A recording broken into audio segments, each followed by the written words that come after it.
Elle sortit de la cascade totalement nue, persuadée d'être seule, jusqu'à ce que son patron apparaisse les yeux écarquillés. Le brouillard s'accrochait au pin comme une écharpe de soie grise, étouffant les sons de la forêt alpine. Amélie Rousseau ouvrit les yeux dans la pénombre de sa chambre au chalet, le cœur déjà lourd, 5 heures du matin.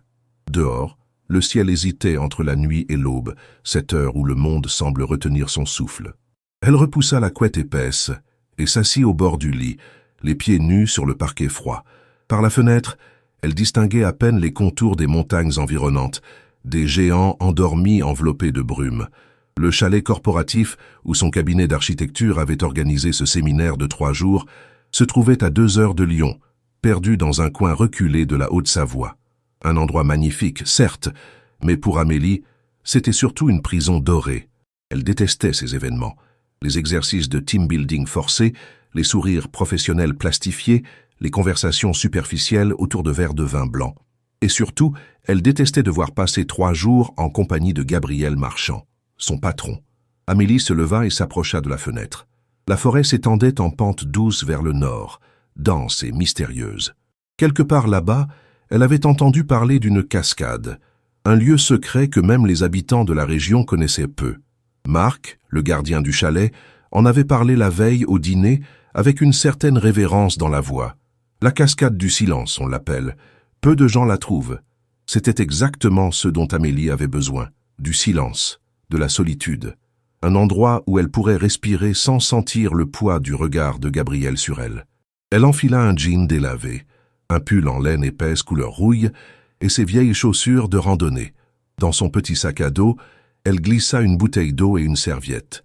Puis, sans faire de bruit pour ne réveiller personne, elle quitta le chalet par la porte de derrière. L'air matinal était vif, presque coupant. Amélie inspira profondément, laissant le froid envahir ses poumons. Le gravier craquait sous ses pas alors qu'elle s'éloignait du bâtiment endormi. Derrière elle, les fenêtres du chalet restaient sombres. Parfait. Elle aurait au moins 2 heures avant que les autres ne se réveillent pour le petit déjeuner prévu à 7h30. Le sentier serpentait entre les arbres, à peine visible dans la lumière grisâtre de l'aube. Amélie suivait les indications que Marc lui avait griffonnées sur un bout de papier. Prendre le chemin nord, longer le ruisseau pendant 20 minutes, puis écouter l'eau. À mesure qu'elle marchait, le brouillard s'épaississait. Les pins se dressaient comme des sentinelles fantomatiques, leurs branches dégoulinant de rosée. Le sol était tapissé d'aiguilles brunes et de mousse humide. Quelque part, un oiseau lança un cri perçant qui résonna dans le silence. Amélie frissonna, mais pas de froid. Il y avait quelque chose de cathédral dans cette forêt, quelque chose qui invitait à la contemplation, au recueillement. Elle pensa à sa vie à Lyon, l'appartement minuscule du vieux Lyon qu'elle partageait avec 2 colocataires, les journées de 14 heures au cabinet, les nuits passées à peaufiner des rendus 3D pour des projets qui ne portaient jamais vraiment sa marque.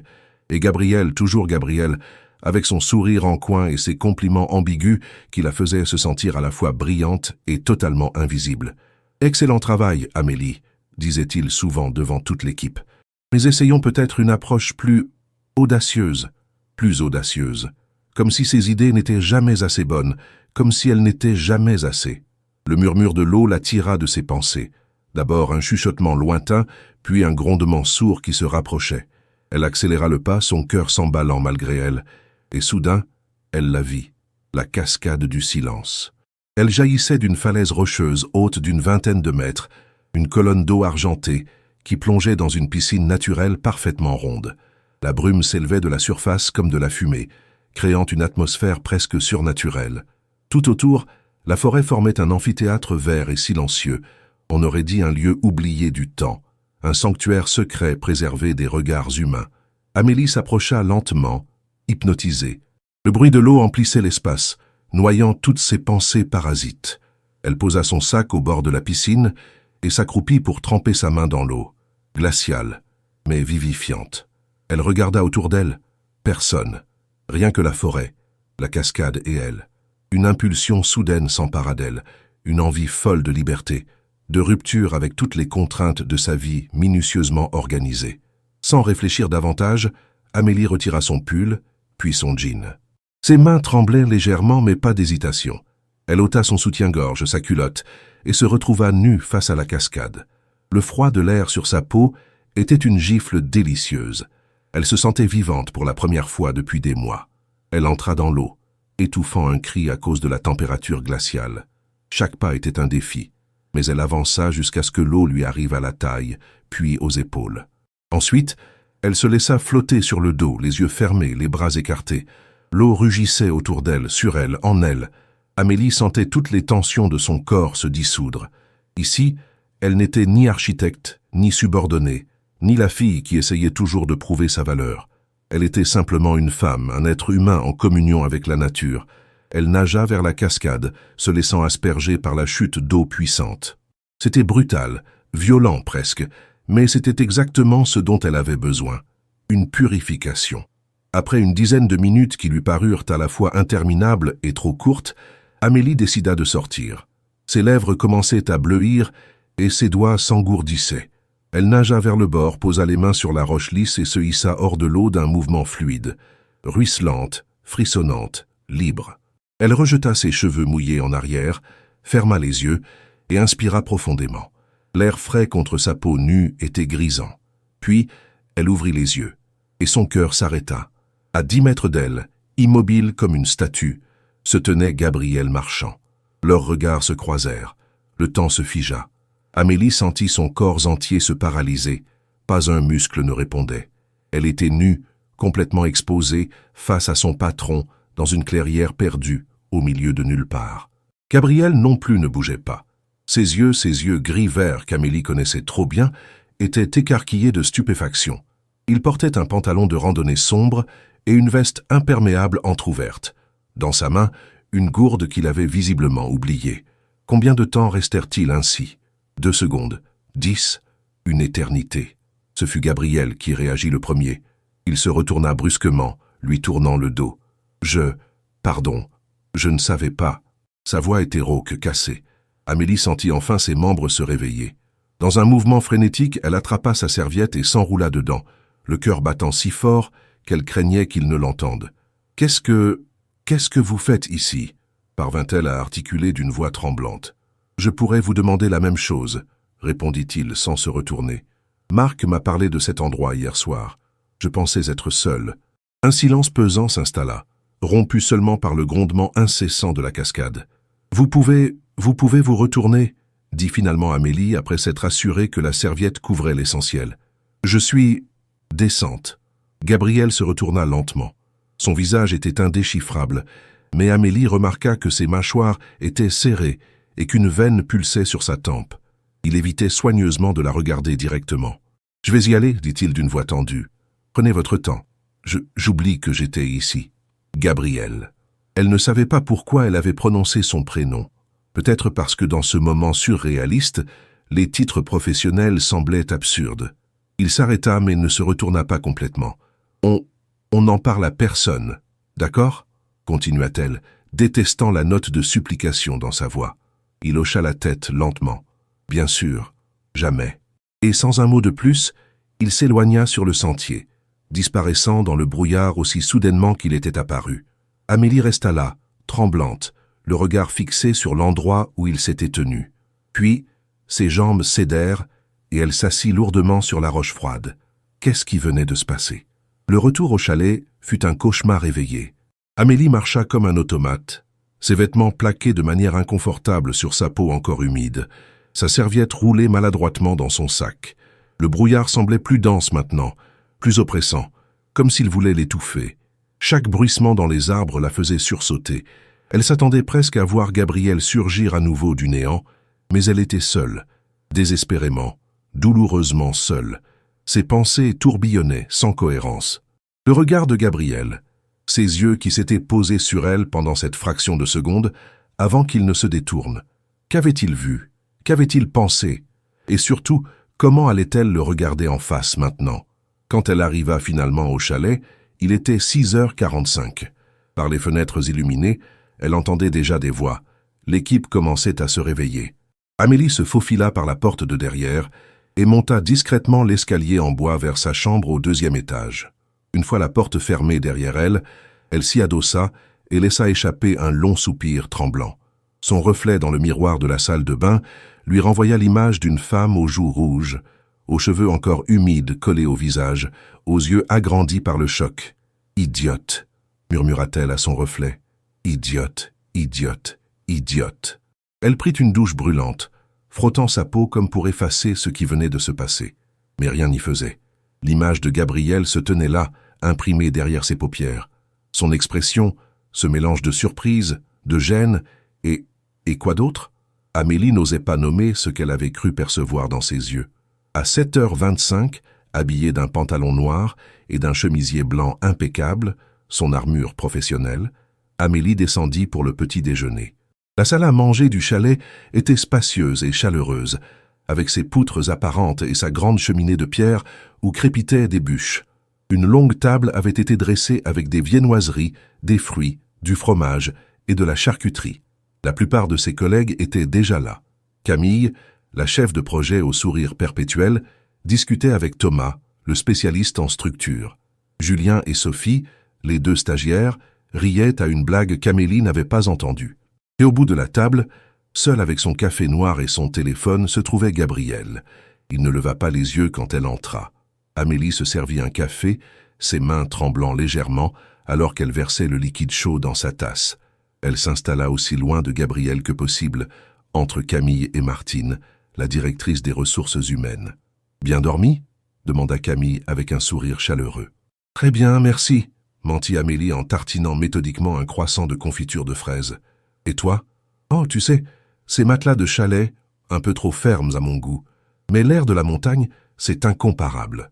Je suis allée courir ce matin, c'était magnifique. » Amélie hocha la tête mécaniquement, à peine consciente de ce que disait Camille. Malgré elle, son regard dériva vers Gabriel.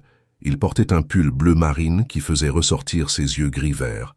Ses cheveux châtains, légèrement trop longs, étaient encore humides. Avait-il pris une douche lui aussi en rentrant? Avait-il pensé à elle sous l'eau chaude, comme elle avait pensé à lui? Amélie détourna vivement les yeux quand il leva la tête. Mais trop tard. Leurs regards s'étaient croisés pendant une microseconde, et cette microseconde avait suffi pour qu'une décharge électrique traverse tout son corps. « Bon !» La voix joviale de Marc, le gardien du chalet, brisa le moment. Il entra dans la salle à manger en frottant ses mains l'une contre l'autre. « J'espère que tout le monde a bien dormi, parce qu'on a une belle journée devant nous. Le programme d'aujourd'hui, randonnée en groupe ce matin, puis atelier créatif cet après-midi. » Des grognements bons enfants s'élevèrent autour de la table. Amélie sentit son estomac se nouer. Une randonnée en groupe, avec Gabriel. « La randonnée n'est pas obligatoire, bien sûr, » continua Marc. « Mais je vous promets que la vue au pic des Aigles vaut vraiment le détour. On part dans 30 minutes pour ceux qui sont intéressés. »« Je viens !» s'exclama Camille immédiatement. « Moi aussi !» ajouta Thomas. Un à un, la plupart des collègues acquiescèrent. Amélie garda le silence, fixant obstinément son croissant à moitié mangé. Si elle disait non, ça semblerait suspect. Mais si elle disait oui... « Amélie ?» C'était la voix de Martine. « Tu viens avec nous ?»« Elle vient. » La voix de Gabriel, grave et ferme, coupa court à ses hésitations. « N'est-ce pas, Amélie ?» Tous les regards se tournèrent vers elle. Elle leva les yeux et rencontra ceux de Gabriel. Il y avait quelque chose dans son expression. Un défi peut-être, ou un test. Comme s'il lui demandait « Es-tu capable de faire comme si de rien n'était ?»« Oui », répondit-elle d'une voix qu'elle espérait assurer. « Je viens. » Un sourire presque imperceptible effleura les lèvres de Gabriel avant qu'il ne retourne son attention sur son téléphone. 30 minutes plus tard, le groupe de 10 personnes se tenait devant le chalet, équipé de vestes imperméables et de bouteilles d'eau. Le brouillard s'était légèrement levé, révélant un ciel d'un bleu pâle strié de nuages. Marc, en tête, leur expliquait le parcours. Environ 2 heures de montée progressive, puis 1 heure de descente, après une pause déjeuner au sommet. « Allez, en route !» lança-t-il avec enthousiasme. Le groupe s'ébranla, formant une ligne irrégulière sur le sentier rocheux. Amélie se plaça délibérément au milieu, entre Camille et Sophie, aussi loin de Gabriel que possible. Mais elle sentait sa présence derrière elle, comme une brûlure entre ses omoplates. La montée était rude. Le sentier serpentait à travers une forêt de mélèzes et de sapins, puis s'ouvrait sur des pentes rocailleuses parsemées de rhododendrons sauvages. L'air se raréfiait progressivement. Et bientôt, les conversations se tarirent, chacun économisant son souffle pour l'effort. Amélie marchait mécaniquement, un pied devant l'autre, son esprit ailleurs. Elle repensait à ce matin, à la cascade, au moment où elle était sortie de l'eau, nue, vulnérable, et Gabriel qui la regardait. Avait-il trouvé ça pathétique, inapproprié, ou pire, avait-il été indifférent? « Ça va derrière ?» La voix de Gabriel la fit sursauter. Elle se retourna et le découvrit juste derrière elle, le visage neutre, mais les yeux scrutateurs. « Très bien, » répondit-elle sèchement. « Pourquoi? Tu sembles ailleurs, distraite. Je suis concentrée sur la randonnée. » Bien sûr. Un silence tendu s'installa entre eux, rompu seulement par le craquement des cailloux sous leurs pas. « Amélie, » commença-t-il après un moment, « s'il te plaît, » le coupa-t-elle à voix basse, vérifiant que personne d'autre ne pouvait les entendre. « Ne parlons pas de ça. Je n'allais pas parler de ça. » Alors de quoi? Il hésita. « Du projet du bois. Le client veut une réunion mardi prochain. Tu as avancé sur les modifications qu'il demandait ?» Amélie le regarda, incrédule. Le projet du bois. Il voulait parler travail, maintenant, après ce qui s'était passé. « Oui, » répondit-elle d'une voix plate. « J'ai tout envoyé par mail vendredi soir. Tu ne l'as pas lu? » « Si. C'était excellent. Comme toujours. Comme toujours. » Ces mots auraient dû la réjouir, mais dans ce contexte, il sonnait creux. « Merci, » dit-elle sans émotion, « mais je pense que... » « Et vous deux ?» Camille se retourna en souriant. « On fait une pause dans 5 minutes au prochain plateau. Préparez-vous mentalement. » Amélie hocha la tête avec reconnaissance. La conversation avec Gabriel s'interrompit brusquement et elle accéléra le pas pour rejoindre Camille, laissant Gabriel derrière elle. La pause au plateau fut brève, mais bienvenue. Tout le monde s'assit sur les rochers plats, sirotant de l'eau et grignotant des barres énergétiques. Amélie s'installa à l'écart, contemplant la vallée qui s'étendait en contrebas. De là-haut, le chalet ressemblait à une maquette miniature et la forêt où se cachait la cascade n'était qu'un océan vert ondulant. « C'est beau, non ?» Gabriel s'était approché sans qu'elle ne l'entende. Il se tenait à côté d'elle, les mains dans les poches, le regard fixé sur l'horizon. « Oui, » admit-elle à contre-cœur. « Ça donne de la perspective. » Il marqua une pause. « Surtout. » Amélie ne répondit pas. Elle savait qu'il ne parlait pas seulement du paysage. « Écoute, Amélie, » reprit-il doucement. « Ce qui s'est passé ce matin, ça, tu avais dit qu'on oublierait. » Le coupa-t-elle, les yeux toujours fixés sur la vallée. « Je sais, et c'est ce que je ferai. Mais je voulais juste que tu saches que... » Il semblait chercher ses mots. « Que je ne te jugerai jamais pour ça. Tu avais le droit d'être là. C'est moi qui aurais dû vérifier. » Pour la première fois depuis ce matin, Amélie le regarda vraiment. Il avait l'air sincère, presque vulnérable. « Merci, » murmura-t-elle. « Et que, » continua-t-il en détournant les yeux, « pour ce que ça vaut, tu n'as pas à te sentir embarrassé. » Quelque chose dans sa voix, une inflexion à peine perceptible, fit battre le cœur d'Amélie plus vite. Elle ouvrit la bouche pour répondre, mais Marc annonça la reprise de la marche. Le reste de la randonnée se déroula dans un brouillard émotionnel. Amélie marchait, parlait quand on lui adressait la parole, souriait aux bonnes blagues, mais une partie d'elle restait figée à ce moment sur le plateau avec Gabriel. Tu n'as pas à te sentir embarrassé. Qu'est-ce que ça signifiait exactement? Le sommet du pic des Aigles offrait une vue à couper le souffle. À 1847 mètres d'altitude, on pouvait voir le Mont Blanc scintiller au loin, ses glaciers brillant sous le soleil de midi. Le groupe s'était installé sur une large plateforme rocheuse pour déjeuner, sortant des sacs à dos, des sandwichs, des fruits et du fromage local que Marc avait préparé. Amélie s'assit à l'écart, sur un rocher qui surplombait un à-pic vertigineux. Elle mastiquait son sandwich au jambon de pays sans vraiment le goûter, son esprit toujours prisonnier de la matinée. Les paroles de Gabriel résonnaient en boucle dans sa tête.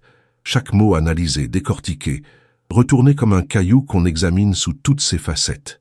Tu n'as pas à te sentir embarrassé. Et cette façon dont il l'avait dit, cette douceur inhabituelle dans sa voix, si différente du ton professionnel qu'il employait habituellement avec elle au cabinet. Attention, tu vas tomber si tu te penches encore. Amélie sursauta violemment et faillit effectivement basculer.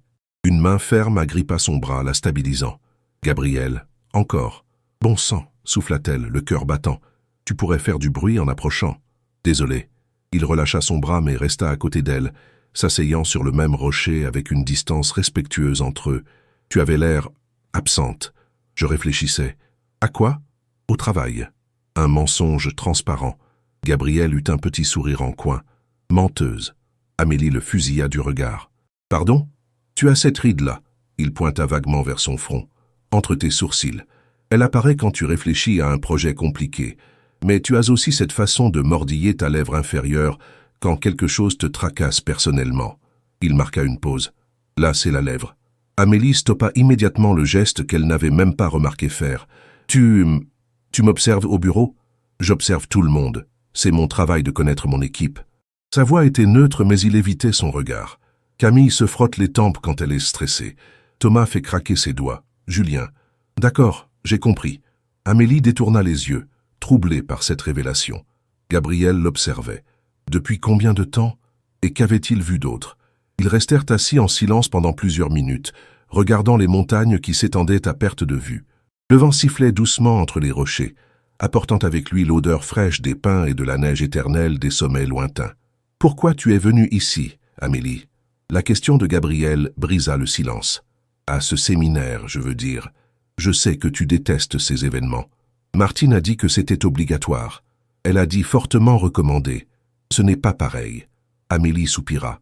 Parce que refuser aurait été mal vu, et je ne peux pas me permettre d'être mal vue. Oh, pourquoi? Tu es l'une de nos meilleures architectes. Justement. Elle se tourna vers lui, et pour la première fois, laissa transparaître un peu de la frustration qu'elle gardait habituellement enfouie. Je suis bonne. Pas excellente. Pas remarquable. Juste bonne. Et dans un cabinet comme le nôtre, être simplement bonne ne suffit pas. Gabriel fronça les sourcils. C'est ce que tu penses vraiment? C'est ce que je sais. Sa voix était amère.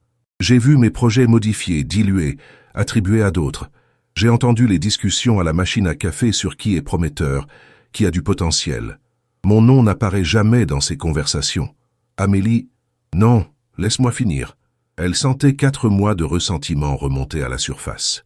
Tu sais combien de fois j'ai proposé des idées en réunion pour les voir rejetées, puis voir Thomas ou Camille proposer exactement la même chose une semaine plus tard et recevoir des éloges. Combien de fois tu as corrigé mes rendus en les qualifiant de trop prudents ou pas assez audacieux? Gabriel ouvrit la bouche puis la referma. Son visage s'était fermé, devenu illisible. « Je suis désolé, dit-il finalement. Je ne réalisais pas que tu le percevais ainsi. » Eh bien, maintenant tu le sais. Un silence pesant s'installa entre eux. Amélie regretta immédiatement d'avoir tant révélé. C'était la fatigue, le stress, cette matinée surréaliste qui la rendait vulnérable. Normalement, elle gardait ses pensées verrouillées, enterrées sous des couches de professionnalisme soigneusement construits. « Si tu savais, » murmura Gabriel si doucement qu'elle faillit ne pas l'entendre. « Quoi ?» Il secoua la tête. « Rien. On devrait rejoindre les autres. » Ça, ma Fosca, l'atelier créatif de l'après-midi, fut encore plus pénible qu'Amélie ne l'avait imaginé. Martine avait organisé un exercice de construction d'équipe par l'expression artistique, ce qui signifiait concrètement qu'il devait créer par groupe de 2 une maquette symbolisant la vision de l'architecture du futur. Et bien sûr, par un cruel coup du sort, Amélie se retrouva en binôme avec Gabriel. « Fantastique !»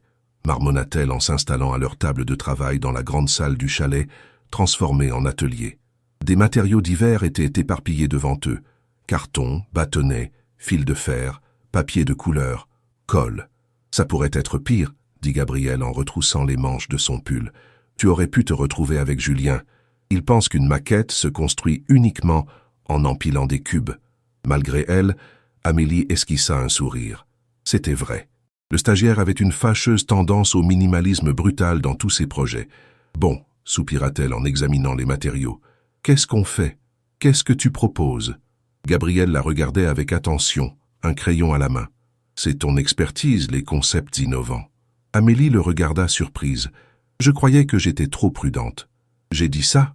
Tu le dis tout le temps. » Gabriel posa son crayon. « Amélie, quand je dis que tes projets sont prudents, ce n'est pas une critique de ta compétence. C'est une observation sur ton approche. Tu as un talent incroyable pour créer des espaces harmonieux, fonctionnels, équilibrés. Mais parfois, il hésita, parfois on sent que tu te retiens, comme si tu avais peur de montrer ce dont tu es vraiment capable. » Amélie sentit sa gorge se serrer. « Et toi, tu sais ce dont je suis vraiment capable? » Je l'ai vu. Sa voix était douce, mais ferme. « Le projet Mercier l'année dernière, cette maison écologique que tu as conçue pour la compétition interne, c'était audacieux, visionnaire, magnifique. Et tu ne l'as montré à personne d'autre qu'à moi parce que tu pensais que c'était trop. » Amélie baissa les yeux, troublée.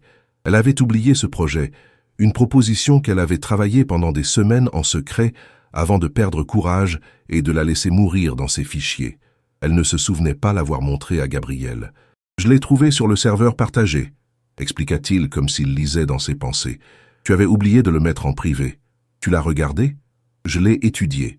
Pendant des heures. » Il la fixait intensément maintenant, et Amélie sentit son cœur s'accélérer. « C'est le travail le plus brillant que j'ai vu au cabinet en 5 ans. Et tu l'as enterré. » Amélie ne savait pas quoi dire. Cette conversation prenait un tour qu'elle n'avait pas anticipé. Heureusement, ou malheureusement, Martine choisit ce moment pour passer entre les tables. « Alors comment ça avance ici ?» demanda-t-elle avec son enthousiasme professionnel. « On commence tout juste », répondit Gabriel sans quitter Amélie des yeux. « Excellent. Vous avez 2 heures. Soyez créatifs. » Quand Martine s'éloigna, l'atmosphère entre eux avait changé. Quelque chose d'invisible s'était déplacé, comme une porte entr'ouverte laissant filtrer une lumière nouvelle. « Alors, » reprit Gabriel d'une voix plus légère, « l'architecture du futur, qu'est-ce que tu vois ?» Amélie respira profondément, essayant de se reconcentrer. Des structures qui s'adaptent à leur environnement plutôt que de le dominer. Des bâtiments vivants qui respirent avec la nature. Continue. Des espaces fluides, sans barrières rigides entre l'intérieur et l'extérieur. Une architecture qui guérit plutôt qu'elle n'impose. Gabriel souriait maintenant, un vrai sourire. Tu vois, c'est exactement ce dont je parlais. Pendant les 2 heures suivantes, ils travaillèrent côte à côte dans une harmonie surprenante. Gabriel découpait pendant qu'Amélie assemblait. Elle esquissait pendant qu'il stabilisait les structures. Leurs mains se frôlaient régulièrement en attrapant le même outil, créant à chaque fois une étincelle d'électricité statique qui n'avait rien de statique. Lentement, une maquette prenait forme devant eux. Une structure organique en spirale qui s'élevait comme une plante grimpante, avec des niveaux qui s'ouvraient vers le ciel et des espaces verts intégrés à chaque étage. « C'est magnifique », murmura Gabriel, en reculant pour admirer leur travail. « On a fait du bon travail », concéda Amélie, surprise elle-même par le résultat. « On fait toujours du bon travail ensemble. » La façon dont il prononça ces mots, lentement, délibérément, fit monter une chaleur dans les joues d'Amélie. « Gabriel. »« Temps écoulé, » annonça Martine en frappant dans ses mains. « Tout le monde pose ses outils. Maintenant, chaque équipe va présenter son projet au groupe. » Ce qui suivit fut un défilé de concepts plus ou moins cohérents. Thomas et Camille avaient créé une pyramide inversée, censée représenter le renversement des hiérarchies architecturales. Julien et Sophie avaient effectivement empilé des cubes dans ce qui ressemblait à une tour de Jenga sur le point de s'effondrer. Puis vint le tour d'Amélie et Gabriel. « Nous avons appelé notre projet Symbiose », commença Gabriel en se levant. Mais au lieu de continuer, il se tourna vers Amélie. « En fait, je vais laisser ma partenaire le présenter. » C'était son concept. Tous les regards se tournèrent vers Amélie. Elle se leva lentement, le cœur battant. Gabriel lui faisait confiance. Il lui donnait le crédit. Il la laissait briller. « Symbiose », répéta-t-elle d'une voix qui gagnait en assurance, représente une architecture qui ne se contente pas d'exister dans la nature, mais qui en devient partie intégrante. Chaque niveau de cette structure spirale capture l'eau de pluie, filtre l'air, abrite des plantes indigènes. Le bâtiment respire avec son environnement. Il ne prend pas, il donne.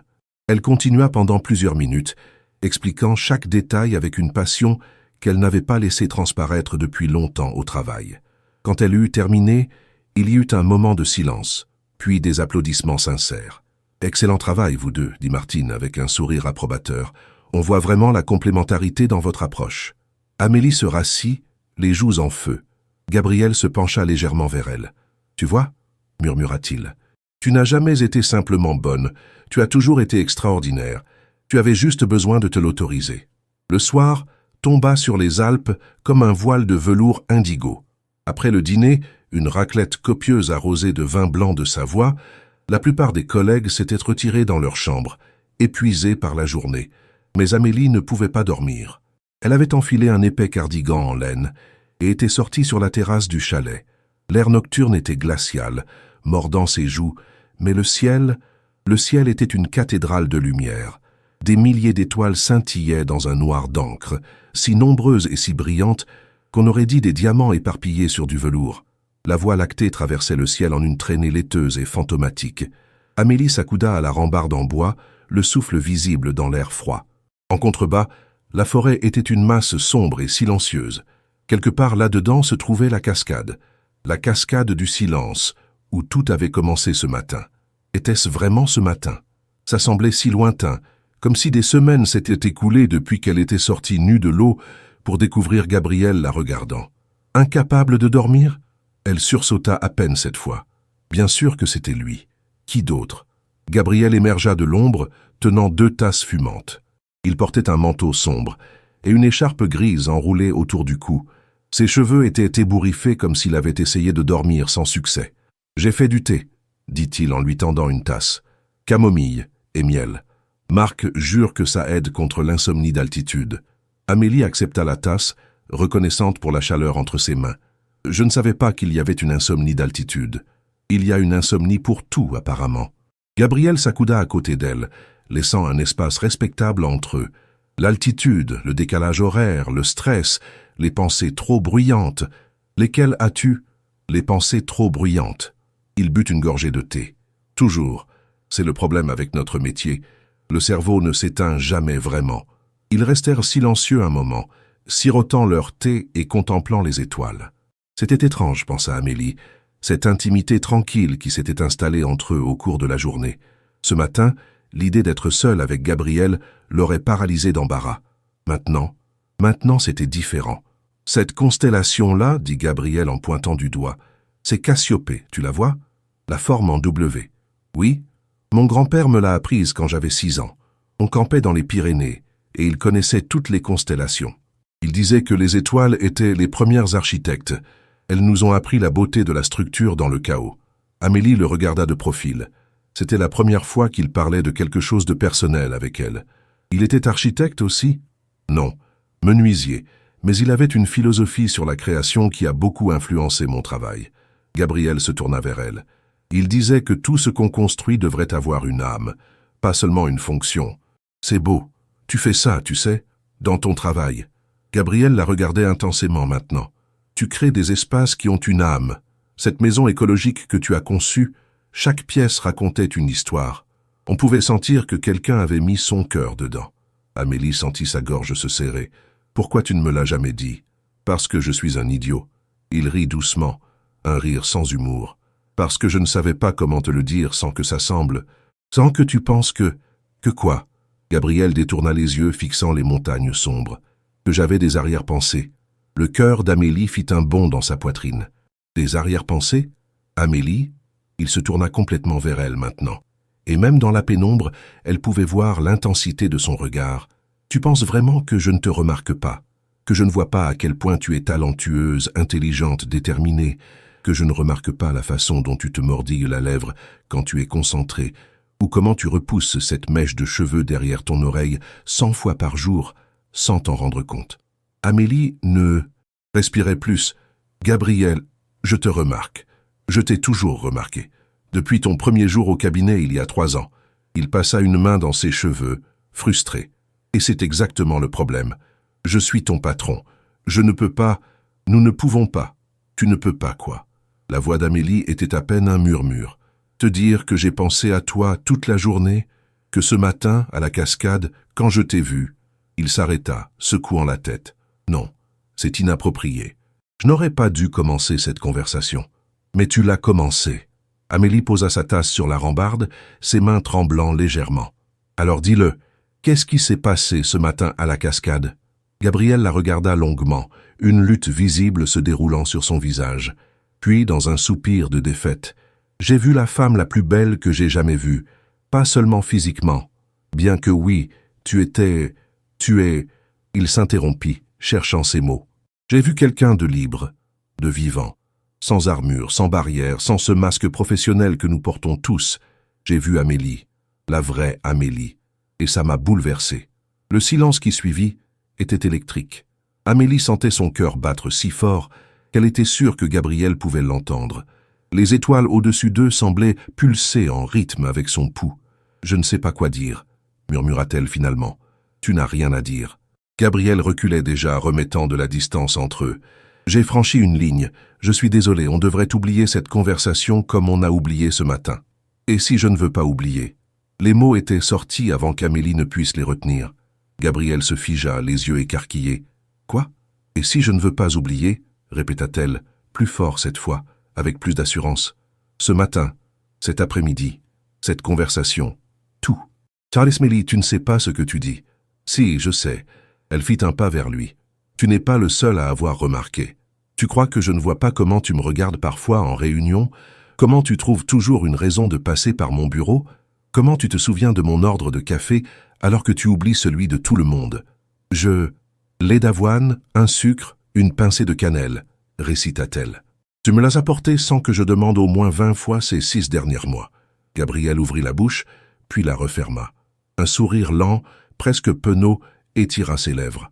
Tu comptais. Bien sûr que je comptais.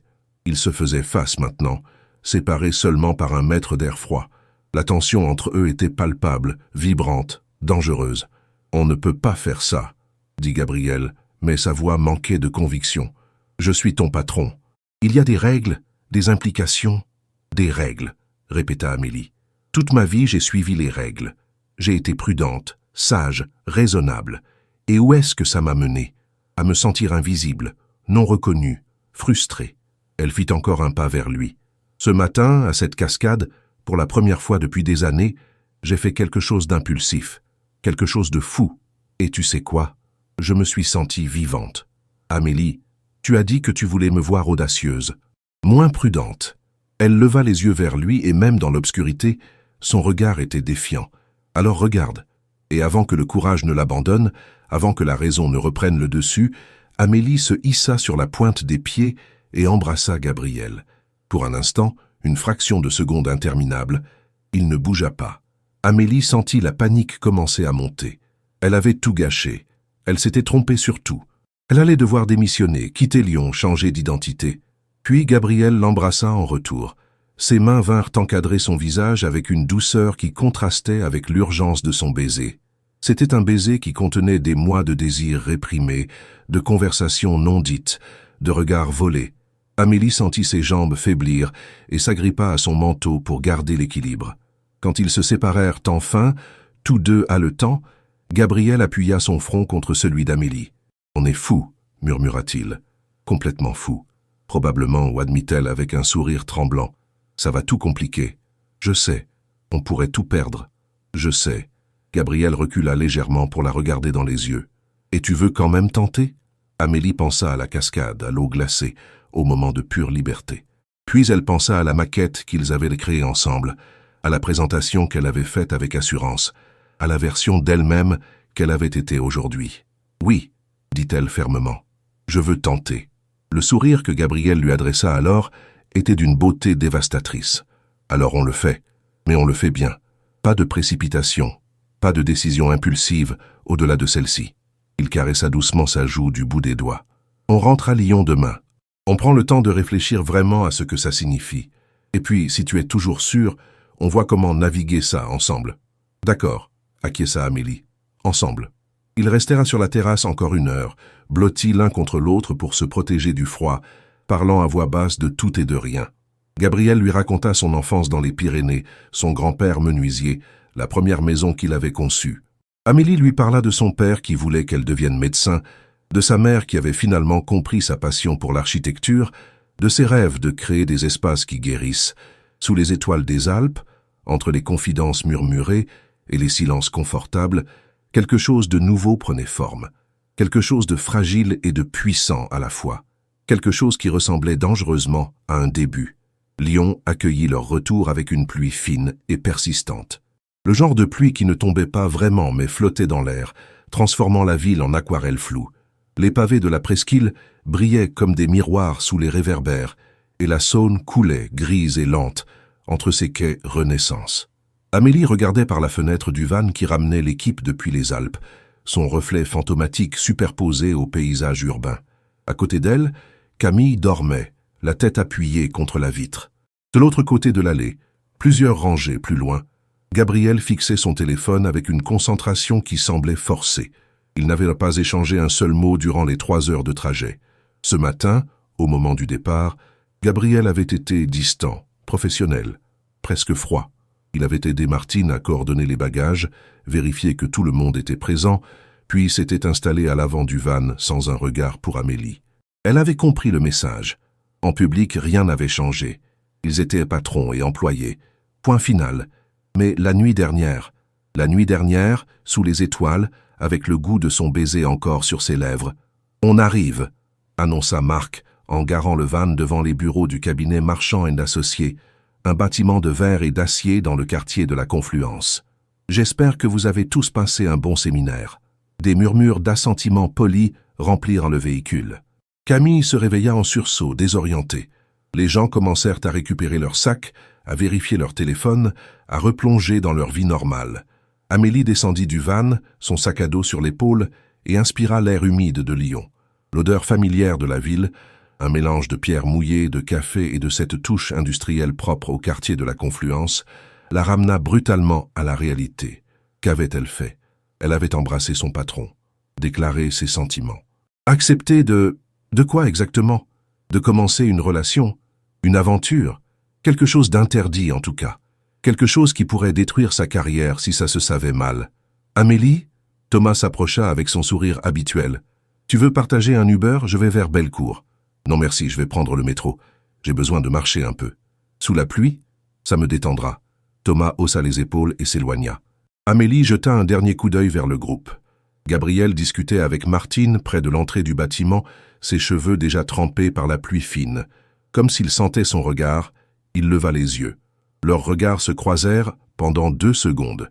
2 secondes chargées d'électricité, avant qu'il ne retourne à sa conversation. Amélie tourna les talons et s'éloigna rapidement. Son appartement du vieux Lyon l'accueillit dans son désordre familier. Un studio de 35 mètres carrés coincé au 4e étage d'un immeuble médiéval, avec des poutres apparentes et une vue sur les toits de tuiles rouges. Ses colocataires, Clara, étudiante en médecine, et Léo, graphiste freelance, n'étaient pas là. Tant mieux. Elle n'avait pas envie de parler. Amélie posa son sac, retira ses chaussures trempées et s'effondra sur son lit étroit. Le plafond bas avec ses poutres sombres la regardait en retour. La pluie tambourinait contre la lucarne, créant un rythme hypnotique. Son téléphone vibra. Gabriel Marchand. On doit parler. Demain, 7h30, avant que les autres n'arrivent. Mon bureau. Amélie fixa le message, son cœur s'accélérant. C'était la première fois qu'il lui envoyait un texto personnel. D'habitude, toute leur communication passait par les emails professionnels ou l'application de l'entreprise. Elle tapa une réponse, l'effaça, en tapa une autre. Amélie. D'accord. Simple. Neutre. Sûr. Les 3 petits points apparurent, indiquant qu'il écrivait, puis disparurent, réapparurent, disparurent à nouveau. Finalement, rien. Amélie laissa tomber son téléphone à côté d'elle et ferma les yeux. Qu'est-ce qu'elle avait imaginé? Qu'il rentrerait à Lyon et vivrait une histoire d'amour parfaite, qu'il déclarerait publiquement ses sentiments et que tout le monde applaudirait. La réalité mordait fort.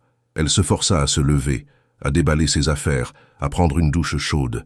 Sous l'eau brûlante, elle repensa à la cascade, à la sensation de liberté absolue, puis au regard de Gabriel quand il l'avait vue, à ces mots sur la terrasse, « J'ai vu quelqu'un de libre, de vivant ». Est-ce que c'était ça qu'il voulait? Une version d'elle qui n'existait que dans ces moments échappés de la réalité? Ou voulait-il la vraie Amélie, avec toutes ses insécurités, ses ambitions frustrées, ses peurs? Elle s'endormit cette nuit-là avec ces questions sans réponse tournant dans sa tête. 7h25. Amélie se tenait devant la porte du bureau de Gabriel, une tasse de café à la main, lait d'avoine, un sucre, une pincée de cannelle. Elle l'avait préparé machinalement à la machine du hall avant de réaliser ce qu'elle faisait. Maintenant, elle ne savait pas si c'était approprié de le lui offrir. Elle frappa doucement. « Entrez !» Gabriel était debout devant la fenêtre panoramique qui donnait sur la Saône et le vieux Lyon de l'autre côté. Il portait un costume gris anthracite qui lui allait parfaitement, une chemise blanche sans cravate. Ses cheveux étaient encore humides de la douche matinale. Il se retourna quand elle entra, et pendant un instant son masque professionnel glissa. Elle vit la fatigue dans ses yeux, les cernes qui témoignaient d'une nuit aussi blanche que la sienne. « Tu es venu, » dit-il simplement. « Tu m'as demandé de venir. »« Je sais, mais... » Il passa une main dans ses cheveux. « Une partie de moi pensait que tu ne viendrais pas, que tu aurais réalisé à quel point tout ça est compliqué et que tu préférerais l'oublier. »« J'ai failli ne pas venir, » admit Amélie en refermant la porte derrière elle. « Mais je ne suis pas le genre de personne qui fuit. » Un sourire fantôme toucha les lèvres de Gabriel. « Non, Tu es le genre de personne qui affronte les cascades glacées et les situations impossibles. Son regard tomba sur la tasse qu'elle tenait. C'est pour moi? Oui, habitude. Il s'approcha et prit la tasse, leurs doigts se frôlant brièvement. Lait d'avoine, un sucre, une pincée de cannelle. Tiens, tu te souviens comment je le prends aussi, murmura Amélie. Espresso double, pas de sucre, avec une goutte, exactement une goutte, de lait. Il but une gorgée de son café, les yeux fixés sur elle. J'ai mémorisé ça il y a 2 ans et demi. Le silence qui suivit était chargé de tout ce qui n'avait pas été dit pendant ces 2 années et demie. Toutes les fois où ils s'étaient regardés 1 seconde de trop. Toutes les conversations qui s'étaient attardées au-delà du professionnel. Tous les moments où l'attraction entre eux avait crépité dans l'air comme de l'électricité statique. « Gabriel, qu'est-ce qu'on fait ?» La voix d'Amélie était à peine un murmure. Il posa sa tasse sur le bureau et s'approcha d'elle, s'arrêtant à une distance professionnellement acceptable, mais émotionnellement insupportable. Honnêtement, je ne sais pas. J'ai passé la nuit à y penser. J'ai fait des listes de pour et de contre. J'ai considéré toutes les complications, tous les risques. Et aucune de ces listes n'a changé une seule chose à ce que je ressens. Il leva une main comme pour toucher son visage, puis se ravisa, le bras retombant le long de son corps. Mais il y a des réalités dont on doit parler, des règles, des conséquences. Amélie hocha la tête, sa gorge serrée. Je sais, tu es mon supérieur hiérarchique. S'il y a une relation entre nous et que ça se sait, les gens penseront que mes promotions, mes projets, tout ce que j'obtiens est dû à ça, pas à mon travail. Exactement. Gabriel s'appuya contre son bureau, les bras croisés. Et ils te jugeront beaucoup plus durement que moi. C'est injuste, mais c'est la réalité. Ta réputation professionnelle sera compromise. Donc, on ne fait rien. Ce n'était pas une question, c'était une constatation amère. Je n'ai pas dit ça. Gabriel la regarda intensément. J'ai dit qu'on devait être intelligent, prudent. Si on fait ça, si on explore cette chose entre nous, il faut que ce soit fait correctement. Correctement comment? Il se redressa et marcha jusqu'à un classeur, en sortant un dossier. J'ai vérifié le règlement intérieur du cabinet cette nuit. Il n'y a pas d'interdiction explicite des relations entre collègues, même à différents niveaux hiérarchiques. Mais il y a un protocole. Si une relation se développe, elle doit être déclarée au RH pour éviter les conflits d'intérêts. Tu veux qu'on le déclare? Maintenant? Non. Gabriel secoua la tête. Parce qu'il n'y a rien à déclarer pour le moment. On a partagé un baiser, Amélie. Un moment. Ça ne fait pas de nous un couple. Les mots blessèrent plus qu'elle ne l'aurait cru. Donc c'était quoi, une erreur? Non. Il fit un pas vers elle puis s'arrêta, visiblement déchiré entre maintenir la distance et la combler. C'était réel, très réel. Mais on doit être sûr avant de franchir un point de non-retour. On doit savoir si c'est juste de l'attraction physique amplifiée par l'environnement romantique des Alpes ou si c'est quelque chose de plus profond. Amélie sentit une colère froide monter en elle. « Tu crois vraiment que je t'ai embrassé sur un coup de tête? Que c'était juste? Quoi, l'altitude qui me montait à la tête? Je crois que les émotions étaient exacerbées. Pour nous deux. Alors qu'est-ce que tu proposes ?» Elle croisa les bras sur la défensive. « Qu'on s'ignore pendant quelques semaines pour voir si les émotions se calment. Je propose qu'on prenne notre temps. » Gabriel s'approcha enfin, et cette fois il ne s'arrêta pas avant d'être assez près pour qu'elle sente son eau de Cologne, bois de santal et quelque chose d'épicé qu'elle ne pouvait pas identifier. Qu'on apprenne à se connaître vraiment, pas comme patron et employé, comme Gabriel et Amélie. Comment? On ne peut pas exactement aller dîner en public. Non, mais on peut se voir en dehors du travail, discrètement. Il hésita. Mon appartement est dans le 6e arrondissement. Personne de l'entreprise n'habite dans ce quartier. Tu pourrais venir, ce soir si tu veux, juste pour parler, pour comprendre si ce qu'on ressent résiste à la lumière du jour et aux conversations normales. Amélie le regarda longuement, cherchant dans ses yeux un signe de manipulation ou de mauvaises intentions, mais elle n'y vit que de la sincérité et de la peur. Gabriel Marchand, l'architecte brillant et confiant, avait peur. Ça la rassura étrangement. « D'accord, dit-elle finalement. « Ce soir, mais juste pour parler. Juste pour parler, confirma-t-il avec un sourire soulagé. Un coup discret à la porte les fit sursauter tous les deux. Gabriel recula immédiatement, mettant une distance professionnelle entre eux. « Entrez. » Camille passa la tête par la porte. « Oh, désolé de vous déranger. Amélie, tu es là. Je te cherchais. Martine veut nous voir tous les deux pour débriefer le séminaire. »« J'arrive, » répondit Amélie d'une voix qu'elle espérait neutre. Camille disparut, et le charme fut rompu. La réalité du bureau, des responsabilités et des apparences à maintenir s'abattit à nouveau sur eux. « Je t'enverrai mon adresse », murmura Gabriel, alors qu'Amélie se dirigeait vers la porte. Elle hocha la tête sans se retourner, ne faisant pas confiance à sa voix pour rester stable. La journée passa dans un brouillard d'activités mécaniques. Amélie assista à la réunion de débriefing avec Martine et Camille. Hocha la tête au bon moment, donna les bonnes réponses, elle révisa les plans pour le projet du bois, répondit à des emails, participa à une visioconférence avec un client. Mais son esprit était ailleurs, dans un appartement du 6e arrondissement qu'elle n'avait jamais vu, avec un homme qu'elle connaissait depuis 3 ans, mais qu'elle commençait à peine à découvrir. À 18 heures, son téléphone vibra. Gabriel Marchand, 42 rue du Ken. Code Azumit 47, appartement 3B, 19h30. Si ça te convient, Amélie regarda l'adresse. La rue du Ken, un quartier élégant, près du parc de la Tête d'Or. Évidemment, Gabriel n'habitait pas dans un studio miteux comme le sien. Amélie, je serai là. Elle rentra chez elle, se doucha pour la 2e fois de la journée, changea de tenue 3 fois. Trop habillée, trop décontractée, trop... tout. Finalement, elle opta pour un jean noir, un pull en cachemire bleu marine et ses bottines en cuir. Simple mais soigné. Clara était dans la cuisine, préparant des pâtes. « Tu sors ?»« Juste voir une amie. »« Quelle amie ?» Clara la connaissait trop bien. « Tu as cette expression. »« Quelle expression ?»« L'expression « je mens très mal. » Allez, crache. C'est un mec ?» Amélie soupira. « C'est compliqué. C'est toujours compliqué. » Clara versa ses pâtes dans une passoire, la vapeur montant en volute. « Marié ? Non. Gay ? Non. En couple ? Non.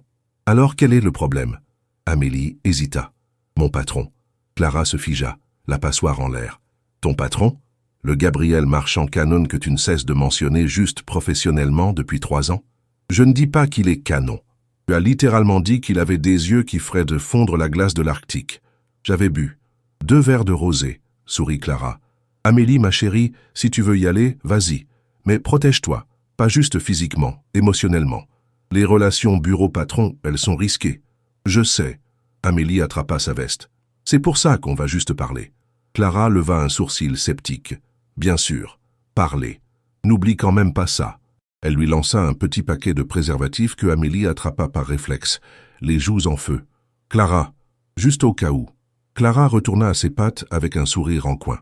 Amuse-toi bien, et envoie-moi un message si tu ne rentres pas. Le trajet en métro jusqu'au 6e arrondissement sembla durer une éternité et 1 seconde à la fois. Amélie émergea à la station Foch alors que le crépuscule tombait sur Lyon. Les lampadaires s'allumaient un par un le long des rues élégantes bordées d'immeubles haussmanniens.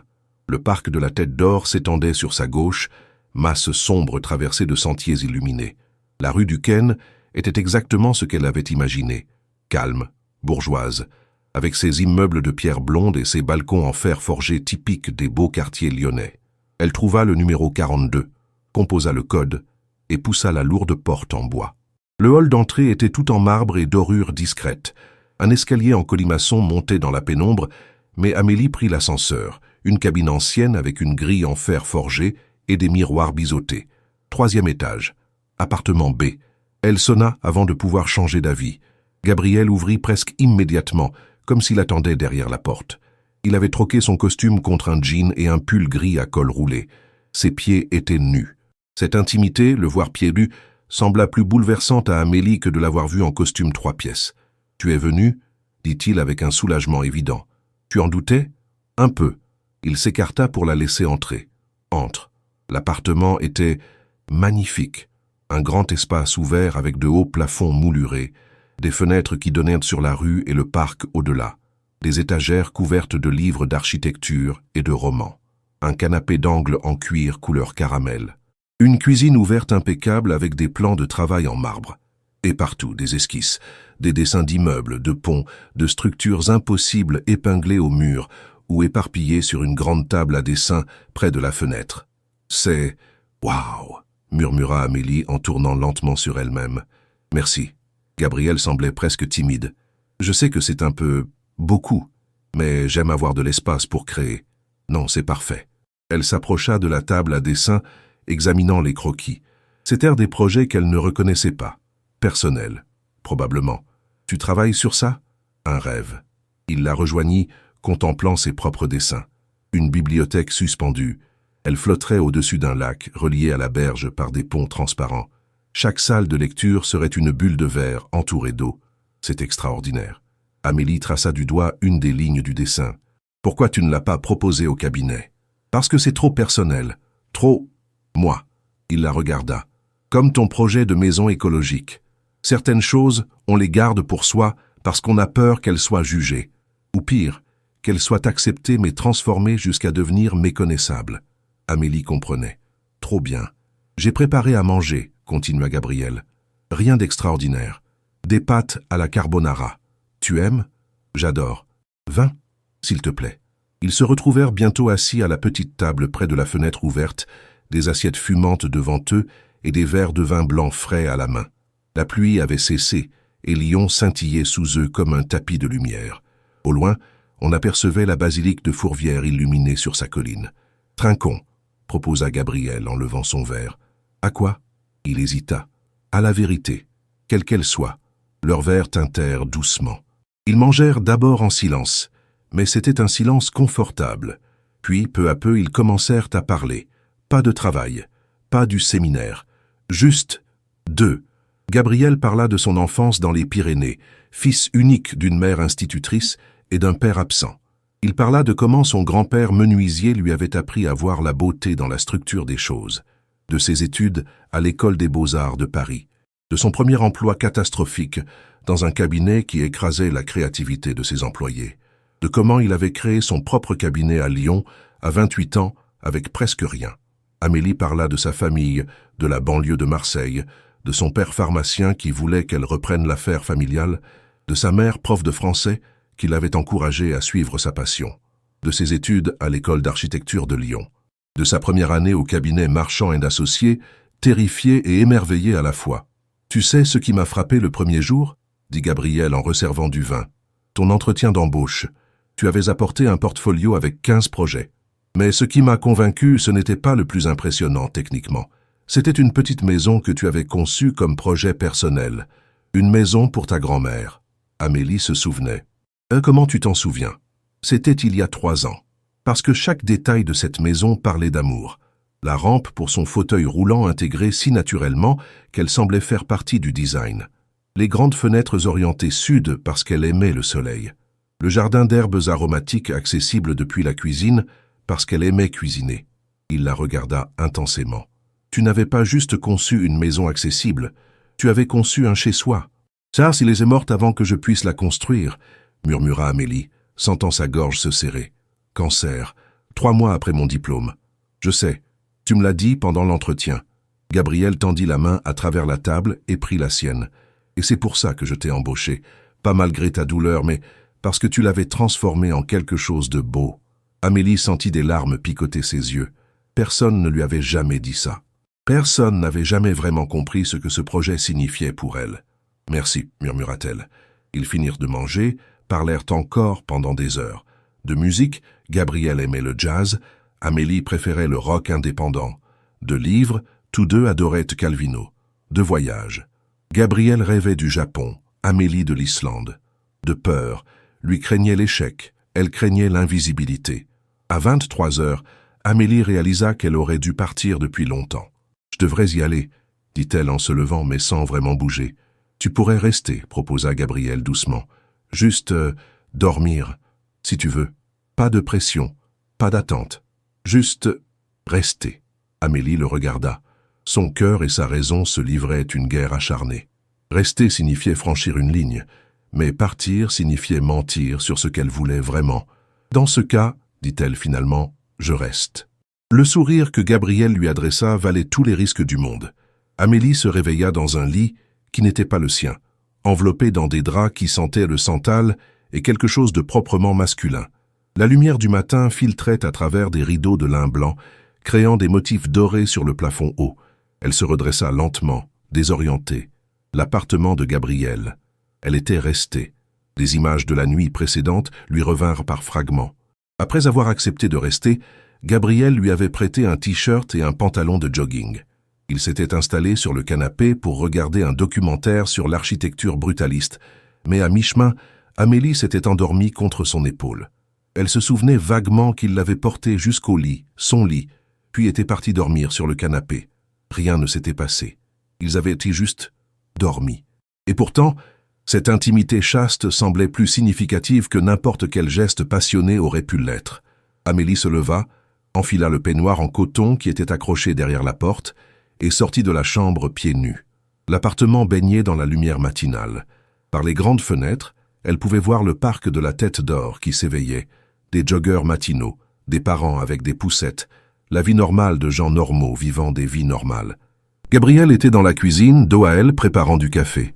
Il portait un jean et un t-shirt blanc simple, ses cheveux en bataille. En l'entendant approcher, il se retourna et lui adressa un sourire qui fit chavirer son cœur. « Bonjour. Bien dormi ? Comme un bébé. Ton lit est incroyablement confortable. » Elle s'installa sur un tabouret du bar. « Tu aurais dû le prendre. » Le canapé était très bien. Il posa une tasse fumante devant elle. « Espresso double, une goutte de lait, pas de sucre. Tu te souviens vraiment. Je me souviens de tout te concernant. » Il prononça ces mots avec une simplicité désarmante, comme s'il énonçait un fait évident. Amélie but une gorgée de café pour cacher son trouble. Par la fenêtre, elle vit l'horloge d'une église marquée 7h15. Quelle heure on doit être au bureau ? 9h. On a le temps. Gabriel s'appuya contre le comptoir en face d'elle. Amélie, à propos d'hier soir. On a juste parlé et dormi. Je sais, mais c'était... Il cherchait ces mots. Important. Pour moi. Pour moi aussi. Alors on continue ? Il la regardait avec une intensité qui lui coupait le souffle. On se voit encore ? On apprend à se connaître vraiment ? Oui. Pas d'hésitation cette fois. Oui, je veux. Bien. Son sourire était radieux. Parce que j'ai réservé des billets pour un concert de jazz vendredi soir. À moins que tu ne détestes vraiment le jazz, auquel cas je peux... Non, l'interrompit Amélie en riant. Le jazz, c'est parfait. Ils se regardèrent à travers la vapeur du café et quelque chose se scella entre eux. Une décision, un engagement tacite. Ils essayaient. Les 2 semaines suivantes furent un équilibre délicat entre 2 mondes. Au bureau, rien n'avait changé en apparence. Gabriel restait le patron exigeant mais juste. Amélie restait l'architecte discrète et compétente. Ils communiquaient par email professionnel, se croisaient dans les couloirs avec des hochements de tête polis, participaient aux réunions d'équipe sans jamais se regarder trop longtemps. Mais le soir, ils se retrouvaient. Parfois chez Gabriel, parfois dans des endroits où ils ne risquaient pas de croiser des collègues. Un petit restaurant vietnamien dans le 7e arrondissement, un cinéma d'art et essais près de Bellecour, une librairie indépendante ouverte tard le jeudi soir. Ils parlaient pendant des heures, de leurs rêves, de leurs peurs, de leurs échecs. Gabriel lui raconta son divorce catastrophique 3 ans plus tôt. Un mariage qui n'aurait jamais dû exister, avec une femme qui voulait la stabilité qu'il ne pouvait pas offrir. Amélie lui parla de son ex-petite amie qu'il avait quittée parce qu'elle était trop absorbée par son travail, pas assez présente. Ils s'embrassaient. Beaucoup, dans l'ombre des portes cochères, dans l'ascenseur de l'immeuble de Gabriel, sur son canapé après le dernier verre de vin. Mais ils n'allaient pas plus loin. Par un accord tacite, ils prenaient leur temps, construisant quelque chose de solide avant de franchir cette dernière frontière. C'était frustrant, merveilleux, terrifiant, grisant. Et puis, un mardi après-midi, tout commença à se compliquer. Amélie était à son bureau absorbée par les plans de rénovation d'une ancienne usine que le cabinet transformait en loft quand Camille entra en trombe. « Amélie, tu ne vas pas me croire. »« Quoi ? » ?»« Le projet Mercier. Tu sais, celui de la résidence écologique en Haute-Savoie ? Le client vient d'appeler. Il veut des modifications majeures et il veut une nouvelle présentation vendredi. » Camille semblait à la fois excitée et paniquée. « Et Gabriel veut que ce soit toi qui la fasses. » Le cœur d'Amélie fit un bond. Le projet Mercier. C'était l'un des plus gros contrats du cabinet cette année, une résidence de luxe de 15 unités intégrée dans le paysage alpin. Thomas avait été le chef de projet depuis le début. Moi ? Pourquoi moi ? Thomas travaille dessus depuis 6 mois. Apparemment, le client a vu ton portfolio lors de la dernière réunion, quelqu'un avait laissé ton dossier sur la table par erreur et il a été impressionné par ton approche écologique. Il a spécifiquement demandé que tu reprennes la direction du design. Camille lui lança un regard bizarre. Gabriel n'a pas hésité une seconde. Il a dit que tu étais la meilleure personne pour ça. Amélie sentit son estomac se nouer. C'était une opportunité incroyable, le genre de projet qui pourrait faire avancer sa carrière de 5 ans. Mais comment Thomas a réagi? Camille fit une grimace. Pas bien, il est dans le bureau de Gabriel en ce moment. On entend des éclats de voix. Merde. Amélie se leva et se dirigea vers le bureau de Gabriel. La porte était fermée, mais effectivement, on entendait des voix élevées de l'intérieur. Elle hésita, la main levée pour frapper. C'est de la discrimination pure et simple. C'était Thomas, furieux. Je bosse sur ce projet depuis des mois et tu me le retires comme ça pour la donner à Amélie? Le client l'a demandé spécifiquement. La voix de Gabriel était calme mais ferme. Ce n'est pas personnel. Pas personnel. Gabriel, Amélie n'a jamais dirigé un projet de cette envergure. Elle va se planter et le cabinet va perdre ce contrat. À moins que... Thomas marqua une pause chargée. À moins qu'il n'y ait une autre raison pour laquelle tu la favorises. Le silence qui suivit était assourdissant. Fais attention à ce que tu insinues, Thomas. La voix de Gabriel était devenue glaciale. Je n'insinue rien. Je pose une question légitime. Thomas ne reculait pas. Parce que depuis le séminaire dans les Alpes, tu traites Amélie différemment. Plus de commentaires sur ses projets étant trop prudents. Plus de suggestions pour qu'elle prenne exemple sur les autres. Maintenant, c'est elle qui est mise en avant sur tous les projets importants. C'est parce qu'elle est talentueuse. Elle a toujours été talentueuse, mais avant, tu ne semblais pas le remarquer. Alors qu'est-ce qui a changé pendant ce séminaire? Amélie n'en entendit pas plus. Elle s'éloigna rapidement du bureau, le cœur battant si fort qu'elle avait peur qu'il n'explose. De retour à son poste, elle fixa son écran sans le voir vraiment. Thomas soupçonnait quelque chose, et il n'avait pas tort. Gabriel la traitait différemment. Mais était-ce à cause de leur relation naissante ou parce qu'il reconnaissait enfin son talent? Elle ne savait plus. La porte du bureau de Gabriel s'ouvrit brusquement. Thomas sortit en trombe, le visage rouge de colère. Il passa devant Amélie sans un regard et se dirigea vers son propre bureau dont il claqua la porte. Quelques secondes plus tard, son téléphone vibra. Gabriel Marchand. Mon bureau. Maintenant, s'il te plaît. Gabriel était debout devant sa fenêtre, dos à la porte, les mains dans les poches. La tension dans ses épaules était visible même de loin. Ferme la porte, dit-il sans se retourner. Amélie obéit, son estomac noué. Tu as entendu? Une partie. Gabriel se retourna enfin.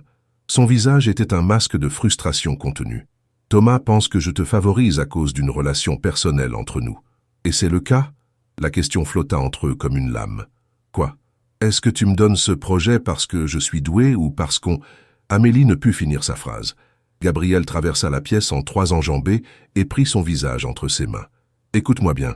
Je te donne ce projet parce que tu es la seule architecte de ce cabinet qui comprend vraiment l'harmonie entre construction et nature. Parce que ton portfolio contient exactement le type de vision écologique que le client Mercier recherche. Parce que tu es brillante, créative et que tu mérites cette opportunité. Mais rien. Ses yeux gris-vert la fixaient intensément. Ce qui se passe entre nous personnellement n'influence pas mes décisions professionnelles. Si je pensais que tu n'étais pas prête, je ne te donnerais pas ce projet même si tu étais l'amour de ma vie. L'amour de ma vie. Les mots résonnèrent dans l'air. Gabriel, je sais. Il lâcha son visage et recula, passant une main frustrée dans ses cheveux. Je sais que ça semble suspect, que le timing est mauvais, mais le client t'a demandé. C'est son choix, pas le mien. Thomas ne verra jamais les choses comme ça. Thomas est en colère et déçu. C'est compréhensible. Mais il s'en remettra. Gabriel retourna derrière son bureau, redevenant le patron. « Alors, tu acceptes le projet ?» Amélie hésita. C'était ce qu'elle avait toujours voulu. Une chance de prouver sa valeur, de diriger un projet majeur, de laisser sa marque. Mais à quel prix? Si elle acceptait et réussissait, on dirait que c'était grâce à Gabriel. Si elle acceptait et échouait, on dirait que Gabriel l'avait favorisée malgré son incompétence. De toute façon, elle perdait. À moins... « J'accepte, dit-elle fermement, mais à une condition. » Gabriel leva un sourcil. « Laquelle? On arrête de se voir. » Les mots lui déchirèrent la gorge. « Jusqu'à ce que ce projet soit terminé. Pas de dîner, pas de texto personnel, pas de... nous, strictement professionnel. » Amélie, non. Si. Elle croisa les bras, se forçant à rester forte. Si on continue pendant que je travaille sur ce projet, chaque décision que tu prendras à mon sujet sera remise en question. Chaque succès que j'aurai sera attribué à notre relation. Je ne peux pas. Je refuse de construire ma carrière sur ce genre de fondation. Gabriel la regarda longuement, une douleur visible dans ses yeux. Tu es sérieuse. Complètement. Le projet prendra au moins 2 mois. Je sais. Amélie. Il se leva et contourna le bureau, s'arrêtant à 1 mètre d'elle. Je respecte ta décision. Mais sache que ces 2 mois vont être un enfer. Pour moi aussi. Sa voix se brisa légèrement. Mais c'est la seule façon de faire ça correctement. Si ce qu'on a est réel, ça survivra à 2 mois. Et si ce n'est pas le cas, alors on aura notre réponse. Ils se regardèrent, et Amélie vit le moment où Gabriel acceptait, où il comprenait qu'elle avait raison même si ça faisait mal. « D'accord, dit-il finalement, strictement professionnel. Pour le projet. Merci. Mais après, il fit un pas vers elle, assez proche pour qu'elle sente sa chaleur. Après, on reprend où on s'est arrêté. D'accord ? D'accord. Il tendit la main. Un geste formel, professionnel. Félicitations pour le projet Mercier, mademoiselle Rousseau. Amélie serra sa main, essayant d'ignorer la décharge électrique qui traversa son bras. Merci, monsieur Marchand. Quand elle quitta le bureau, elle avait le plus gros projet de sa carrière et le cœur en miettes. Les 3 premières semaines sur le projet Mercier furent un tourbillon d'activités frénétiques. Amélie s'immergeait dans le travail avec une intensité qu'elle n'avait jamais connue. Elle passait ses journées à réviser les plans existants, à rencontrer le client en visioconférence, à coordonner avec les ingénieurs en structure et les spécialistes en énergie renouvelable. Elle passait ses soirées dans son minuscule studio, entourée d'esquisses et de maquettes en carton, travaillant jusqu'à 3 heures du matin. C'était épuisant, mais c'était aussi grisant. Pour la première fois de sa carrière, elle avait le contrôle total d'un projet. Ses idées n'étaient pas filtrées ou modifiées par d'autres. Ses choix créatifs étaient respectés, et elle se découvrait capable de choses qu'elle n'aurait jamais cru possibles. Le concept qu'elle développait était révolutionnaire. 15 résidences qui semblaient émerger du paysage alpin lui-même, construites en matériaux locaux, avec des toits végétalisés qui se fondaient dans les pentes. Chaque unité capturerait l'énergie solaire, recyclerait l'eau de pluie et s'intégrerait si naturellement dans l'environnement qu'un observateur distant ne les remarquerait presque pas. Symbiose, comme la maquette qu'elle avait créée avec Gabriel. Gabriel. Elle le voyait au bureau, bien sûr. Ils avaient des réunions hebdomadaires pour discuter des progrès du projet, mais ces rencontres étaient strictement professionnelles. Elle présentait ses avancées, il donnait son feedback, il discutait des ajustements nécessaires. Pas de regard prolongé, pas de touches accidentelles, pas de sous-entendus. C'était une torture exquise. Amélie se surprenait à chercher des excuses pour passer devant son bureau, à prêter trop d'attention au ton de sa voix pendant les réunions, à analyser chaque email professionnel pour y détecter un double sens qui n'existait probablement pas. Et les nuits étaient pires. Allongée dans son lit étroit, elle repensait à leurs soirées ensemble, au poids de sa tête sur son épaule pendant le documentaire, à la façon dont il préparait son café exactement comme elle l'aimait. Au dernier baiser qu'ils avaient partagé avant de décider d'arrêter, un baiser désespéré dans l'ascenseur de son immeuble, comme s'il voulait se souvenir de chaque détail. « Ça va durer 2 mois maximum », se répétait-elle. « Tu peux tenir 2 mois. » Mais au bureau, d'autres complications émergeaient. Thomas l'évitait ouvertement. Quand il devait interagir pour des questions techniques, le projet Mercier touchait à certains aspects structurels que Thomas maîtrisait mieux qu'elle. Il était froid, distant, ne donnant que le minimum d'informations nécessaires. Pire encore, Amélie commençait à remarquer des chuchotements, des conversations qui s'arrêtaient brusquement quand elle entrait dans une pièce, des regards échangés entre collègues. Camille restait amicale, mais même elle semblait prudente. Un jeudi après-midi, alors qu'Amélie travaillait tard au bureau encore, Sophie, la stagiaire, s'approcha timidement de son bureau. « Amélie, je peux te parler 1 minute ?»« Bien sûr. » Amélie leva les yeux de ses plans. « Qu'est-ce qu'il y a ?» Sophie sembla hésiter, puis se lança. « Je voulais juste te dire, ne les écoute pas. »« Écoutez qui ? Les gens qui disent des trucs. » Sophie baissa la voix. « Il y a des rumeurs, à propos de toi et de Gabriel. Thomas a dit à Julien qu'il pensait qu'il y avait quelque chose entre vous, et maintenant tout le monde... Enfin, Amélie sentit son sang se glacer. Qu'est-ce qu'ils disent exactement? Que tu as obtenu le projet Mercier grâce à... Tu sais, pas grâce à ton talent. Sophie avait l'air vraiment mal à l'aise. Mais je voulais que tu saches que je ne crois pas ça. Ton travail est incroyable. Je l'ai toujours pensé. Merci, Sophie. Amélie essayait de garder sa voix stable. Ça compte beaucoup. Quand Sophie fut partie, Amélie resta assise dans le silence du bureau désert, regardant la nuit tomber sur Lyon à travers les grandes baies vitrées. Son reflet fantomatique la fixait, semblant demander « Ça en vaut-il vraiment la peine ?» Son téléphone vibra. Un message de Gabriel. Gabriel Marchand. « Je viens d'entendre ce qui se dit. Mon bureau. Maintenant. » Elle le trouva debout près de la fenêtre, leur position habituelle pour les conversations difficiles. Mais cette fois, la frustration sur son visage était palpable. « Je vais convoquer une réunion d'équipe demain, » dit-il sans préambule. « Clarifier la situation. Expliquer pourquoi tu as obtenu ce projet. Mettre fin aux rumeurs. » Non. La réponse d'Amélie fut immédiate. « Amélie, si tu fais ça, tu confirmes qu'il y a quelque chose à défendre. » Elle croisa les bras. « Tu me donnes raison d'une façon qui suggère que j'ai besoin d'être défendu. Ça ne fera qu'empirer les choses. Alors qu'est-ce que tu proposes? Qu'on laisse ces rumeurs pourrir l'atmosphère du bureau? Je propose de laisser mon travail parler pour moi. » Amélie s'approcha de lui, déterminée. « Dans 2 semaines, j'ai la grande présentation avec le client Mercier. S'il valide mon concept, si le projet va de l'avant sous ma direction, alors les rumeurs perdront leur substance. Mais si tu interviens maintenant pour me défendre, je ne serai jamais autre chose que la fille que le patron a dû défendre. » Gabriel la regarda longuement. « Tu as raison. Encore. Comment est-ce que tu as toujours raison? » « Je n'ai pas toujours raison. » Un sourire triste toucha ses lèvres. « Mais j'apprends à me battre pour ce que je veux. Tu m'as appris ça. » Amélie. Il fit un pas vers elle, puis s'arrêta, se rappelant leur accord. « Ces 2 mois sont interminables. » « On en est à la moitié. Tu comptes aussi? » Chaque jour. Ils se regardèrent à travers le bureau sombre, et la tension entre eux était presque tangible. Amélie voulait franchir l'espace qui les séparait, se jeter dans ses bras, oublier tous les principes et toutes les complications, mais elle ne le fit pas. « Je devrais y aller, » dit-elle plutôt. « J'ai encore du travail. » « À 22 heures? Amélie, tu travailles trop. Charles, c'est pour ça que tu m'as donné ce projet, non ?» Elle se dirigea vers la porte. « Parce que je suis prête à tout donner. »« Oui, mais pas au point de t'épuiser. » Sa voix était douce maintenant, inquiète. « Prends soin de toi, s'il te plaît.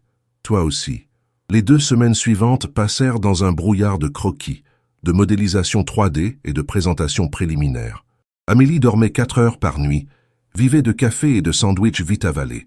Clara et Léo s'inquiétaient, mais elle les rassurait avec des sourires fatigués et des promesses de ralentir après la grande présentation. Au bureau, l'atmosphère restait tendue. Thomas l'évitait toujours. Les rumeurs continuaient à circuler, mais plus discrètement. Et Gabriel la regardait de loin avec une inquiétude croissante, qu'il ne pouvait exprimer qu'à travers des emails professionnels parsemés de « Prenez soin de vous » et « N'oubliez pas de dormir ». Puis arriva le jour de la présentation. Un vendredi matin gris et pluvieux, typique de novembre à Lyon. Monsieur Mercier, le client, arriverait au bureau à 10 heures avec son équipe. Amélie avait transformé la salle de conférence principale en galerie d'exposition. Maquettes physiques à différentes échelles, rendu numérique projeté sur grand écran, échantillons de matériaux arrangés avec soin. À 9h45, elle était prête. Costume pantalon noir, chemisier blanc, cheveux tirés en chignon serré, son armure professionnelle. Mais sous cette façade calme, son cœur battait comme un tambour de guerre. Gabriel entra dans la salle de conférence, impeccable dans un costume gris sombre.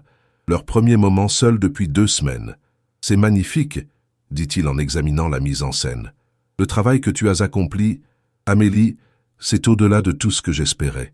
Ça va leur plaire?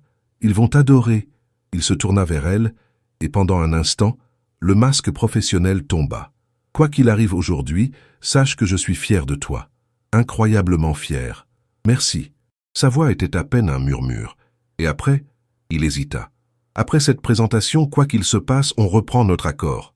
On arrête cette pause ridicule? » « Oui. » Le soulagement dans sa propre voix la surprit. « Oui, s'il te plaît. » Le sourire qu'il lui adressa valait toutes les nuits blanches, toutes les rumeurs, toute la douleur de la séparation. « Ils arrivent, » annonça Martine en passant la tête par la porte.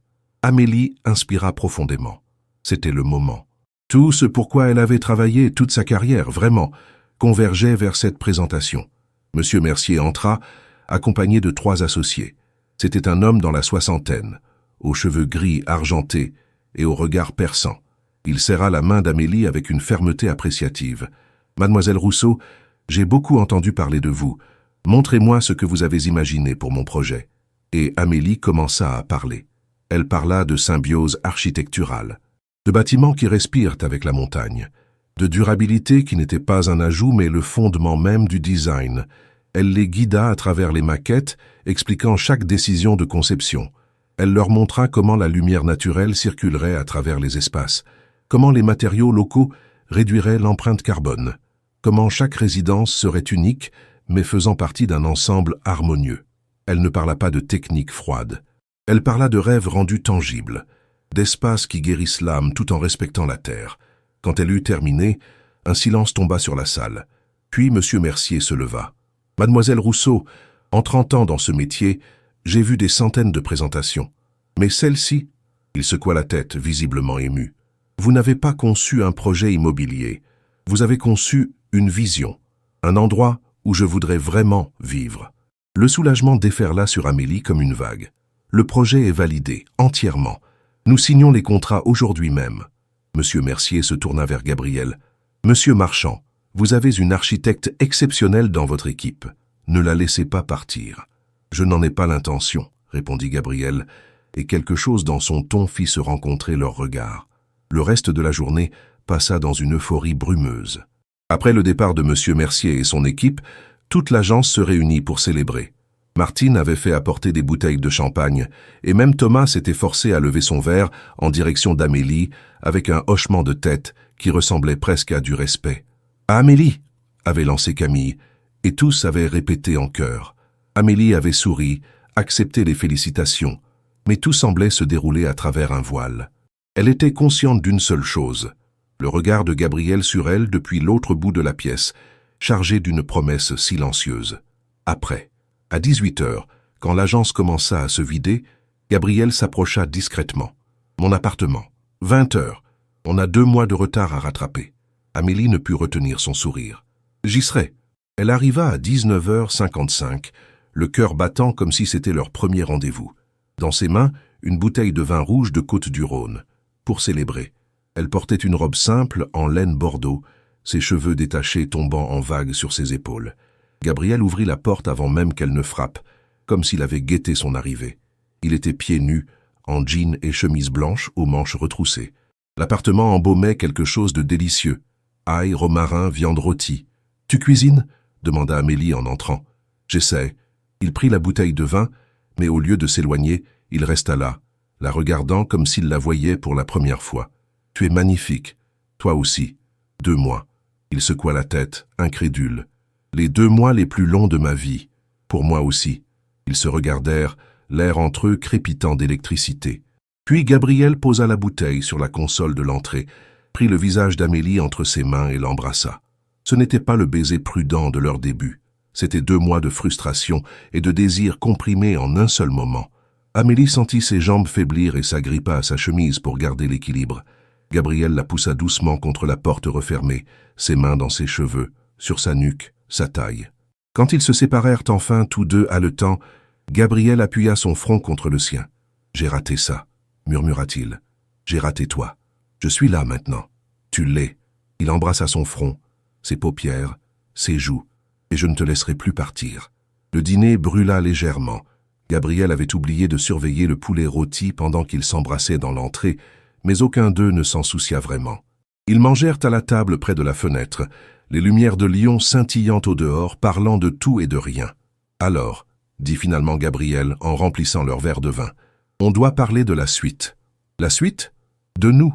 De comment on gère ça au bureau. » Il prit sa main à travers la table. « Parce que je ne veux plus te cacher. Je ne veux plus faire semblant que tu n'es qu'une collègue quand tu es tellement plus. » Amélie sentit son cœur s'accélérer. « Qu'est-ce que tu proposes ? » « Je propose qu'on le déclare officiellement aux RH, comme le règlement l'exige. » Il caressa son pouce du sien. « Et ensuite, on le dit à l'équipe, ouvertement, honnêtement. Gabriel, les rumeurs vont exploser, oui, mais elles existent déjà. Au moins, cette fois, on contrôlera le narratif. » Il se pencha vers elle. « Et tu viens de prouver avec le projet Mercier que tu es une architecte extraordinaire, indépendamment de moi. Personne ne peut remettre ça en question maintenant. » Thomas essaiera. « Peut-être, mais Thomas n'a plus aucun poids moral. Il a répandu des rumeurs sans preuve, par jalousie professionnelle. Tout le monde le sait. Gabriel serra sa main. Amélie, je ne veux pas vivre dans l'ombre, pas avec toi. Tu mérites mieux. Nous méritons mieux. Amélie réfléchit. Une partie d'elle voulait rester prudente, protégée. Mais une autre partie, la partie qui s'était jetée nue dans une cascade glacée, la partie qui avait embrassé Gabriel sur cette terrasse sous les étoiles, voulait être courageuse. D'accord, dit-elle finalement. On le fait, officiellement. Le sourire de Gabriel était radieux. Lundi, alors, on parla à Martine lundi matin. Lundi, ils trinquèrent, le tintement délicat du cristal scellant leur décision. Plus tard, bien plus tard, alors qu'ils étaient enlacés sur le canapé, une couverture jetée sur eux, Lion endormi au dehors, Gabriel murmura contre ses cheveux « Je t'aime, tu sais ». Amélie se redressa légèrement pour le regarder. « Quoi ? Je t'aime ». Il répéta les mots plus clairement, ses yeux gris-vert fixés sur les siens. « Je sais que c'est rapide. Je sais qu'on devrait peut-être attendre. Mais j'ai passé 2 mois à ne pas pouvoir te dire ce que je ressentais, et je refuse de perdre une minute de plus. Je t'aime, Amélie Rousseau. Je t'aime probablement depuis que tu es entrée dans mon bureau pour ton entretien, il y a 3 ans, avec ton portfolio, et tes yeux qui contenaient tous les rêves du monde. » Les larmes montèrent aux yeux d'Amélie. « Je t'aime aussi. » Elle rit à travers ses larmes. « Dieu sait que j'ai essayé de ne pas le faire. Tu étais mon patron. C'était interdit. C'était compliqué. Mais je t'aime, depuis tellement longtemps. » « Depuis quand ? Tu te souviens du projet Lavoisier ? Il y a 18 mois ? » Amélie sourit à ce souvenir. « On avait travaillé toute la nuit sur les modifications. À 4 heures du matin, tu m'avais préparé du café avec la cannelle, tu t'en souvenais déjà à l'époque, et tu m'avais dit que mon travail te rappelait pourquoi tu étais devenu architecte, que je créais de la beauté avec une âme. Je me souviens. Mais c'est à ce moment-là, quand j'ai réalisé que tu me voyais vraiment, pas comme une employée, pas comme une jeune architecte parmi tant d'autres, mais comme moi. » Elle traça le contour de son visage du bout des doigts. « Et je suis tombée amoureuse de l'homme qui savait voir les âmes dans les bâtiments. » Gabriel l'embrassa alors, lentement, profondément, et tout le reste du monde disparut. Le lundi matin arriva trop vite. Amélie et Gabriel se retrouvèrent devant le bureau de Martine à 8 heures, avant l'arrivée du reste de l'équipe. Ils avaient décidé de le faire ensemble, main dans la main, littéralement et figurativement. Martine leva les yeux quand ils entrèrent, surprise de les voir tous les deux. « Gabriel, Amélie, que puis-je faire pour vous ? » « Nous devons faire une déclaration officielle, » commença Gabriel, « conformément au protocole du cabinet concernant les relations entre collègues. » Martine cligna des yeux puis comprit. « Oh, oh !» Elle se redressa sur sa chaise, passant immédiatement en mode professionnel. « Je vois. Bien. Depuis combien de temps ? » « Officiellement, depuis le séminaire dans les Alpes, » répondit Amélie. « Mais nous avons pris une pause pendant le projet Mercier pour éviter tout conflit d'intérêts. Et maintenant que le projet est validé et en cours, nous voulons formaliser notre relation, » continua Gabriel. « Nous sommes conscients des implications, des complications potentielles, et nous voulons tout gérer de manière transparente. » Martine les regarda tour à tour, son expression indéchiffrable. Puis, à leur grande surprise, elle sourit. « Vous savez, je me demandais combien de temps il vous faudrait. »« Pardon » fit Amélie. « Oh, ne prenez pas cet air choqué. » Martine rit doucement. « Je suis directrice RH depuis 20 ans. Je passe ma vie à observer les dynamiques humaines. Et la façon dont vous vous regardiez tous les deux, même avant le séminaire. » Elle secoua la tête. « C'était évident. »« Mais tu n'as rien dit, » remarqua Gabriel. « Ce n'était pas mon rôle d'intervenir tant que vous ne franchissiez pas de ligne. » Martine sortit un formulaire d'un tiroir. « Maintenant, il y a des procédures à suivre. Gabriel, puisque tu es le supérieur hiérarchique direct d'Amélie, il faudra établir un système où ses évaluations de performance et décisions de promotion passent également par moi, pour éviter tout biais perçu. Bien sûr. Et Amélie, si à n'importe quel moment tu te sens sous pression ou mal à l'aise avec cette situation professionnellement, tu as le droit de demander un transfert à une autre équipe ou même à notre bureau de Grenoble, sans préjudice pour ta carrière. Compris. Bien, maintenant. » Martine joignit ses mains sur le bureau. « En ce qui concerne l'annonce au reste de l'équipe, vous avez un plan ?» Gabriel et Amélie échangèrent un regard. « Une réunion d'équipe ?» proposa Amélie. « Simple, direct, pas de drame. Sage. » Martine hocha la tête. « Je peux l'organiser pour ce matin. » 10 heures, ça vous convient ? À 10 heures précises, toute l'équipe était rassemblée dans la salle de conférence. celle-là même où Amélie avait fait sa présentation triomphale vendredi dernier. L'atmosphère était curieuse, légèrement tendue. Des réunions d'équipe convoquées à la dernière minute annonçaient rarement de bonnes nouvelles. Gabriel se tenait debout à l'avant de la salle, Amélie à côté de lui. Martine était assise au premier rang, une présence rassurante. « Merci d'être venu », commença Gabriel. « Je vais être bref et direct. Amélie et moi sommes dans une relation personnelle. Nous venons de le déclarer officiellement au RH, et nous voulions que vous l'appreniez de nous directement plutôt que par des rumeurs. » Un silence stupéfait tomba sur la salle. Camille avait la bouche légèrement ouverte. Julien échangeait des regards surpris avec Sophie, et Thomas fixait la table devant lui, les mâchoires serrées. « Je sais que certains d'entre vous avaient déjà des soupçons, » continua Gabriel, « et je veux être clair. Cela n'affecte pas ma capacité à diriger équitablement cette agence. Amélie a obtenu le projet Mercier sur ses mérites propres, validé par le client lui-même.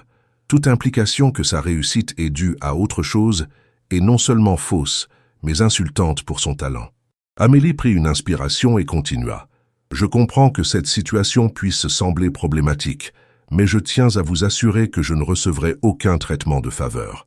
En fait, Martine supervisera désormais toutes mes évaluations et promotions pour garantir l'impartialité.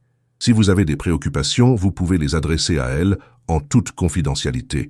Et pour être parfaitement transparent, ajouta Gabriel, Amélie et moi avons choisi de mettre notre relation en pause pendant toute la durée du projet Mercier, précisément pour éviter tout conflit d'intérêts. Nous prenons cela au sérieux. » Nouveau silence. Puis, de manière inattendue, ce fut Camille qui parla en premier. « Honnêtement, je trouve ça plutôt adorable. » Elle sourit. « Et franchement, Amélie, tu as fait un travail extraordinaire sur Mercier. Personne ne peut te l'enlever. »« Merci, Camille. J'ai une question, » dit Thomas d'une voix tendue. Tous les regards se tournèrent vers lui. Depuis combien de temps exactement ? Parce que si ça remonte à avant le séminaire, alors oui, le projet Mercier est compromis. Notre première interaction personnelle a eu lieu pendant le séminaire, répondit calmement Gabriel. Tout ce qui s'est passé avant était strictement professionnel. Et on est censé vous croire sur parole. Thomas. C'était Martine qui intervenait maintenant, sa voix ferme. J'ai examiné tous les emails, toutes les interactions documentées entre Gabriel et Amélie avant le séminaire. Tout était parfaitement professionnel. Et même si ce n'était pas le cas, le client Mercier a choisi Amélie de son propre chef après avoir vu son portfolio par hasard. Ce choix n'avait rien à voir avec Gabriel. Thomas serra les dents, mais ne dit rien de plus. « Quelqu'un d'autre a des questions ?» demanda Gabriel en balayant la salle du regard. Julien leva timidement la main. « Juste pour être clair, vous êtes ensemble, comme petit ami et petite amie ?» Amélie ne put s'empêcher de sourire. « Oui, Julien, ensemble. Cool. » Il haussa les épaules. « Tant que ça n'affecte pas les primes de fin d'année, ça me va. » Des rires nerveux parcoururent la salle, brisant la tension. La réunion se conclut peu après. Les gens retournèrent à leur travail, certains lançant des regards curieux vers Amélie et Gabriel, d'autres semblant déjà avoir oublié. Thomas quitta la salle en premier, sans un mot. Camille s'attarda, attendant que les autres soient partis. « Je suis contente pour vous, » dit-elle sincèrement. « Tu mérites d'être heureuse, Amélie.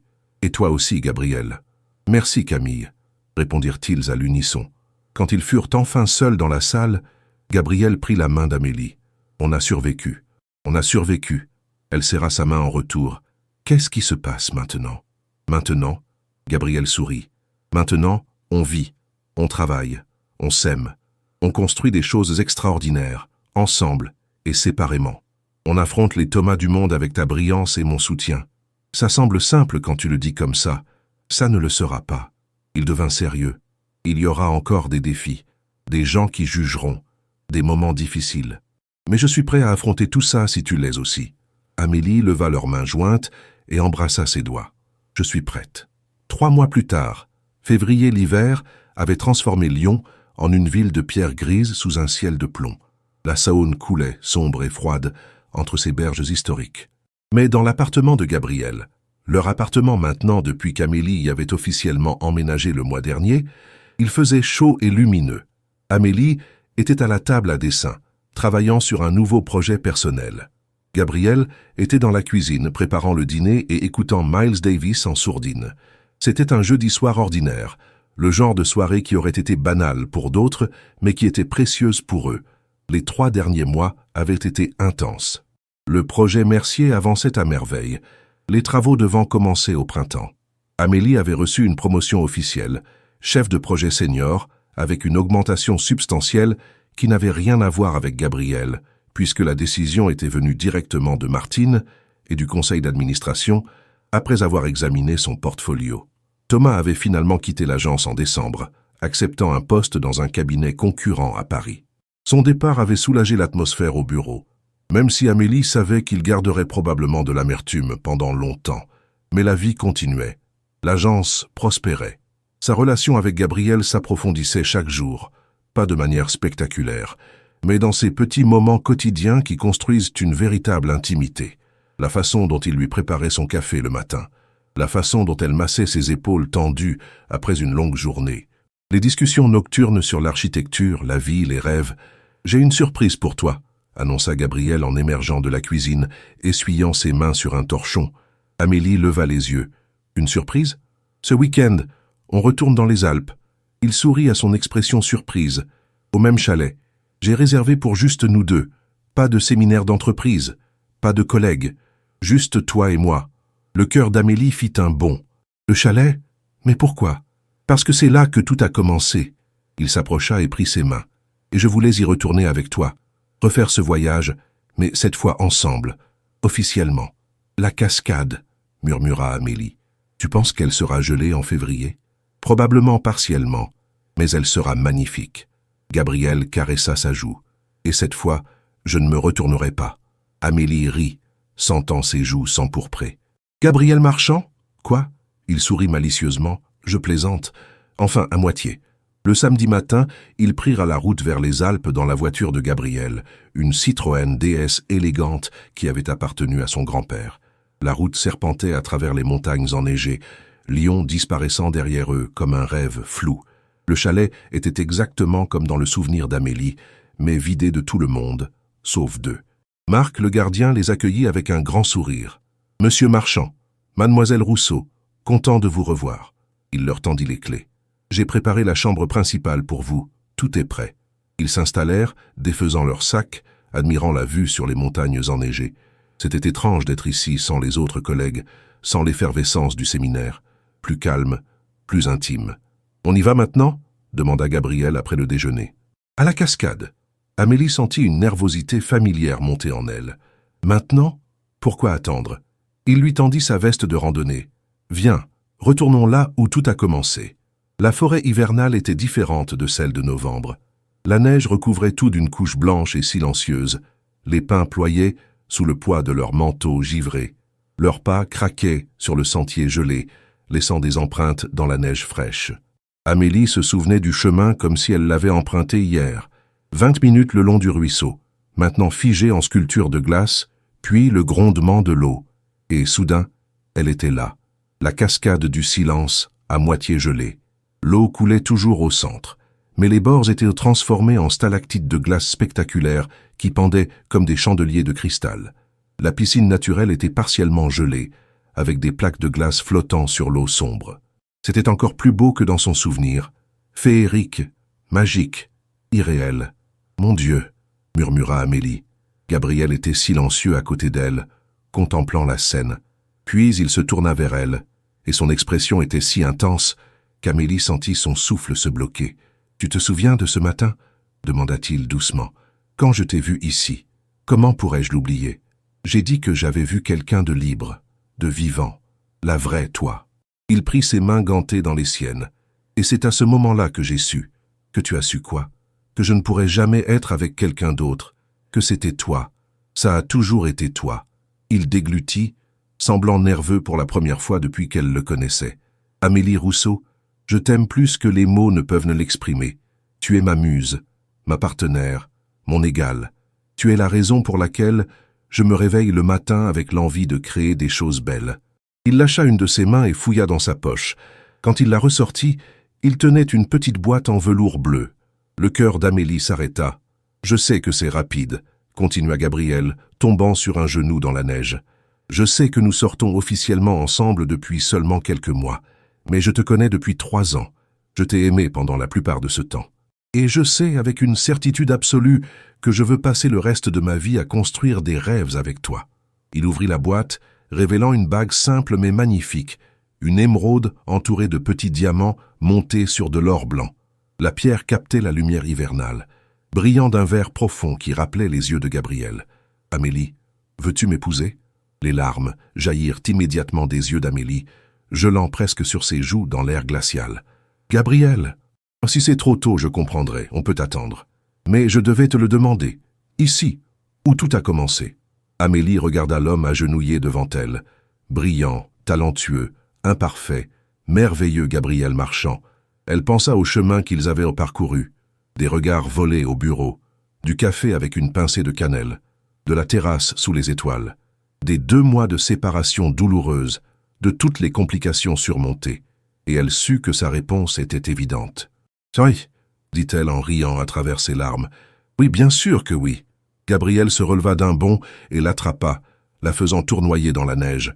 Il riait et pleurait en même temps, s'embrassant comme si c'était la première et la dernière fois.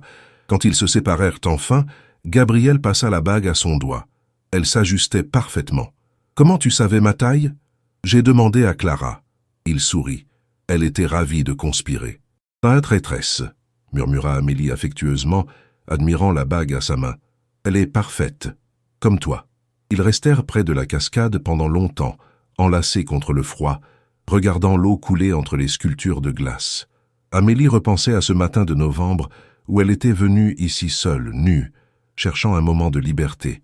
Elle n'aurait jamais imaginé que ce moment définirait le reste de sa vie. « Tu sais ce qui est drôle ?» dit-elle finalement. « Quoi ? Si tu n'étais pas venu à la cascade ce matin-là, rien de tout ça ne serait arrivé. On aurait continué à s'ignorer mutuellement au bureau pendant des années, trop effrayés pour franchir la ligne. » Gabriel réfléchit. « Tu as raison. C'était un accident qui a tout changé. Ou peut-être pas un accident. » Amélie leva les yeux vers lui. « Peut-être que certaines choses sont destinées à arriver. Peut-être que l'univers nous a poussés ensemble. Tu y crois au destin maintenant ?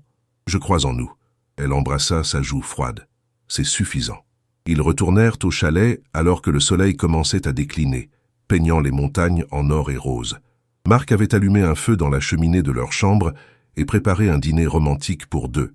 Cette nuit-là, blottis sous des couvertures épaisses devant le feu crépitant, Amélie et Gabriel parlèrent de l'avenir. Du mariage qu'ils voulaient, quelque chose de simple et intime, peut-être sur une plage en été ou dans les Pyrénées près de l'endroit où Gabriel avait grandi. De leur carrière, elle voulait éventuellement ouvrir sa propre agence spécialisée dans l'architecture durable et il voulait la soutenir dans cette ambition. D'enfants peut-être un jour, mais pas tout de suite. D'abord, il voulait voyager, créer, vivre. « J'ai une idée pour notre premier projet ensemble, » dit Gabriel. « Pas comme patron et employé, comme partenaires égaux. Je t'écoute. Cette bibliothèque suspendue dont je t'ai montré les esquisses, celle qui flotte au-dessus d'un lac. » Ses yeux brillaient. On pourrait la concevoir ensemble, la soumettre à des concours internationaux, faire de ce rêve une réalité. Amélie sentit l'excitation monter en elle. Une bibliothèque qui flotte, où les mots et la nature se rencontrent. Exactement. Il embrassa son front. « Qu'est-ce que tu en penses ? » « Je pense que c'est parfait. » Elle se blottit plus près de lui, comme tout le reste. Dehors, la neige recommença à tomber doucement, recouvrant le monde d'une nouvelle couche de blanc immaculé. Quelque part dans la forêt, la cascade du silence continuait à couler, témoin silencieux de toutes les histoires qui commençaient et se terminaient dans son amphithéâtre naturel. Amélie ferma les yeux, écoutant le crépitement du feu et le battement régulier du cœur de Gabriel sous sa joue. Elle pensa à la fille qu'elle avait été 3 mois plus tôt, incertaine, invisible, trop prudente. Et elle pensa à la femme qu'elle était devenue, courageuse, reconnue, libre. Tout avait commencé avec un moment d'impulsion, une cascade, une vulnérabilité accidentelle, une rencontre des regards qui avait tout changé. Et maintenant, elle avait tout, l'amour, la carrière, la confiance en elle qu'elle avait toujours cherchée. Pas parce que quelqu'un le lui avait donné, mais parce qu'elle avait eu le courage de le prendre. « Je t'aime », murmura Gabriel dans le silence. « Je t'aime aussi », répondit-elle, « pour toujours. » Et sous les étoiles alpines, dans un chalet perdu au milieu de nulle part, 2 architectes rêvèrent ensemble de structures impossibles et d'avenirs partagés. C'était la fin de leur histoire. Et le début de tout.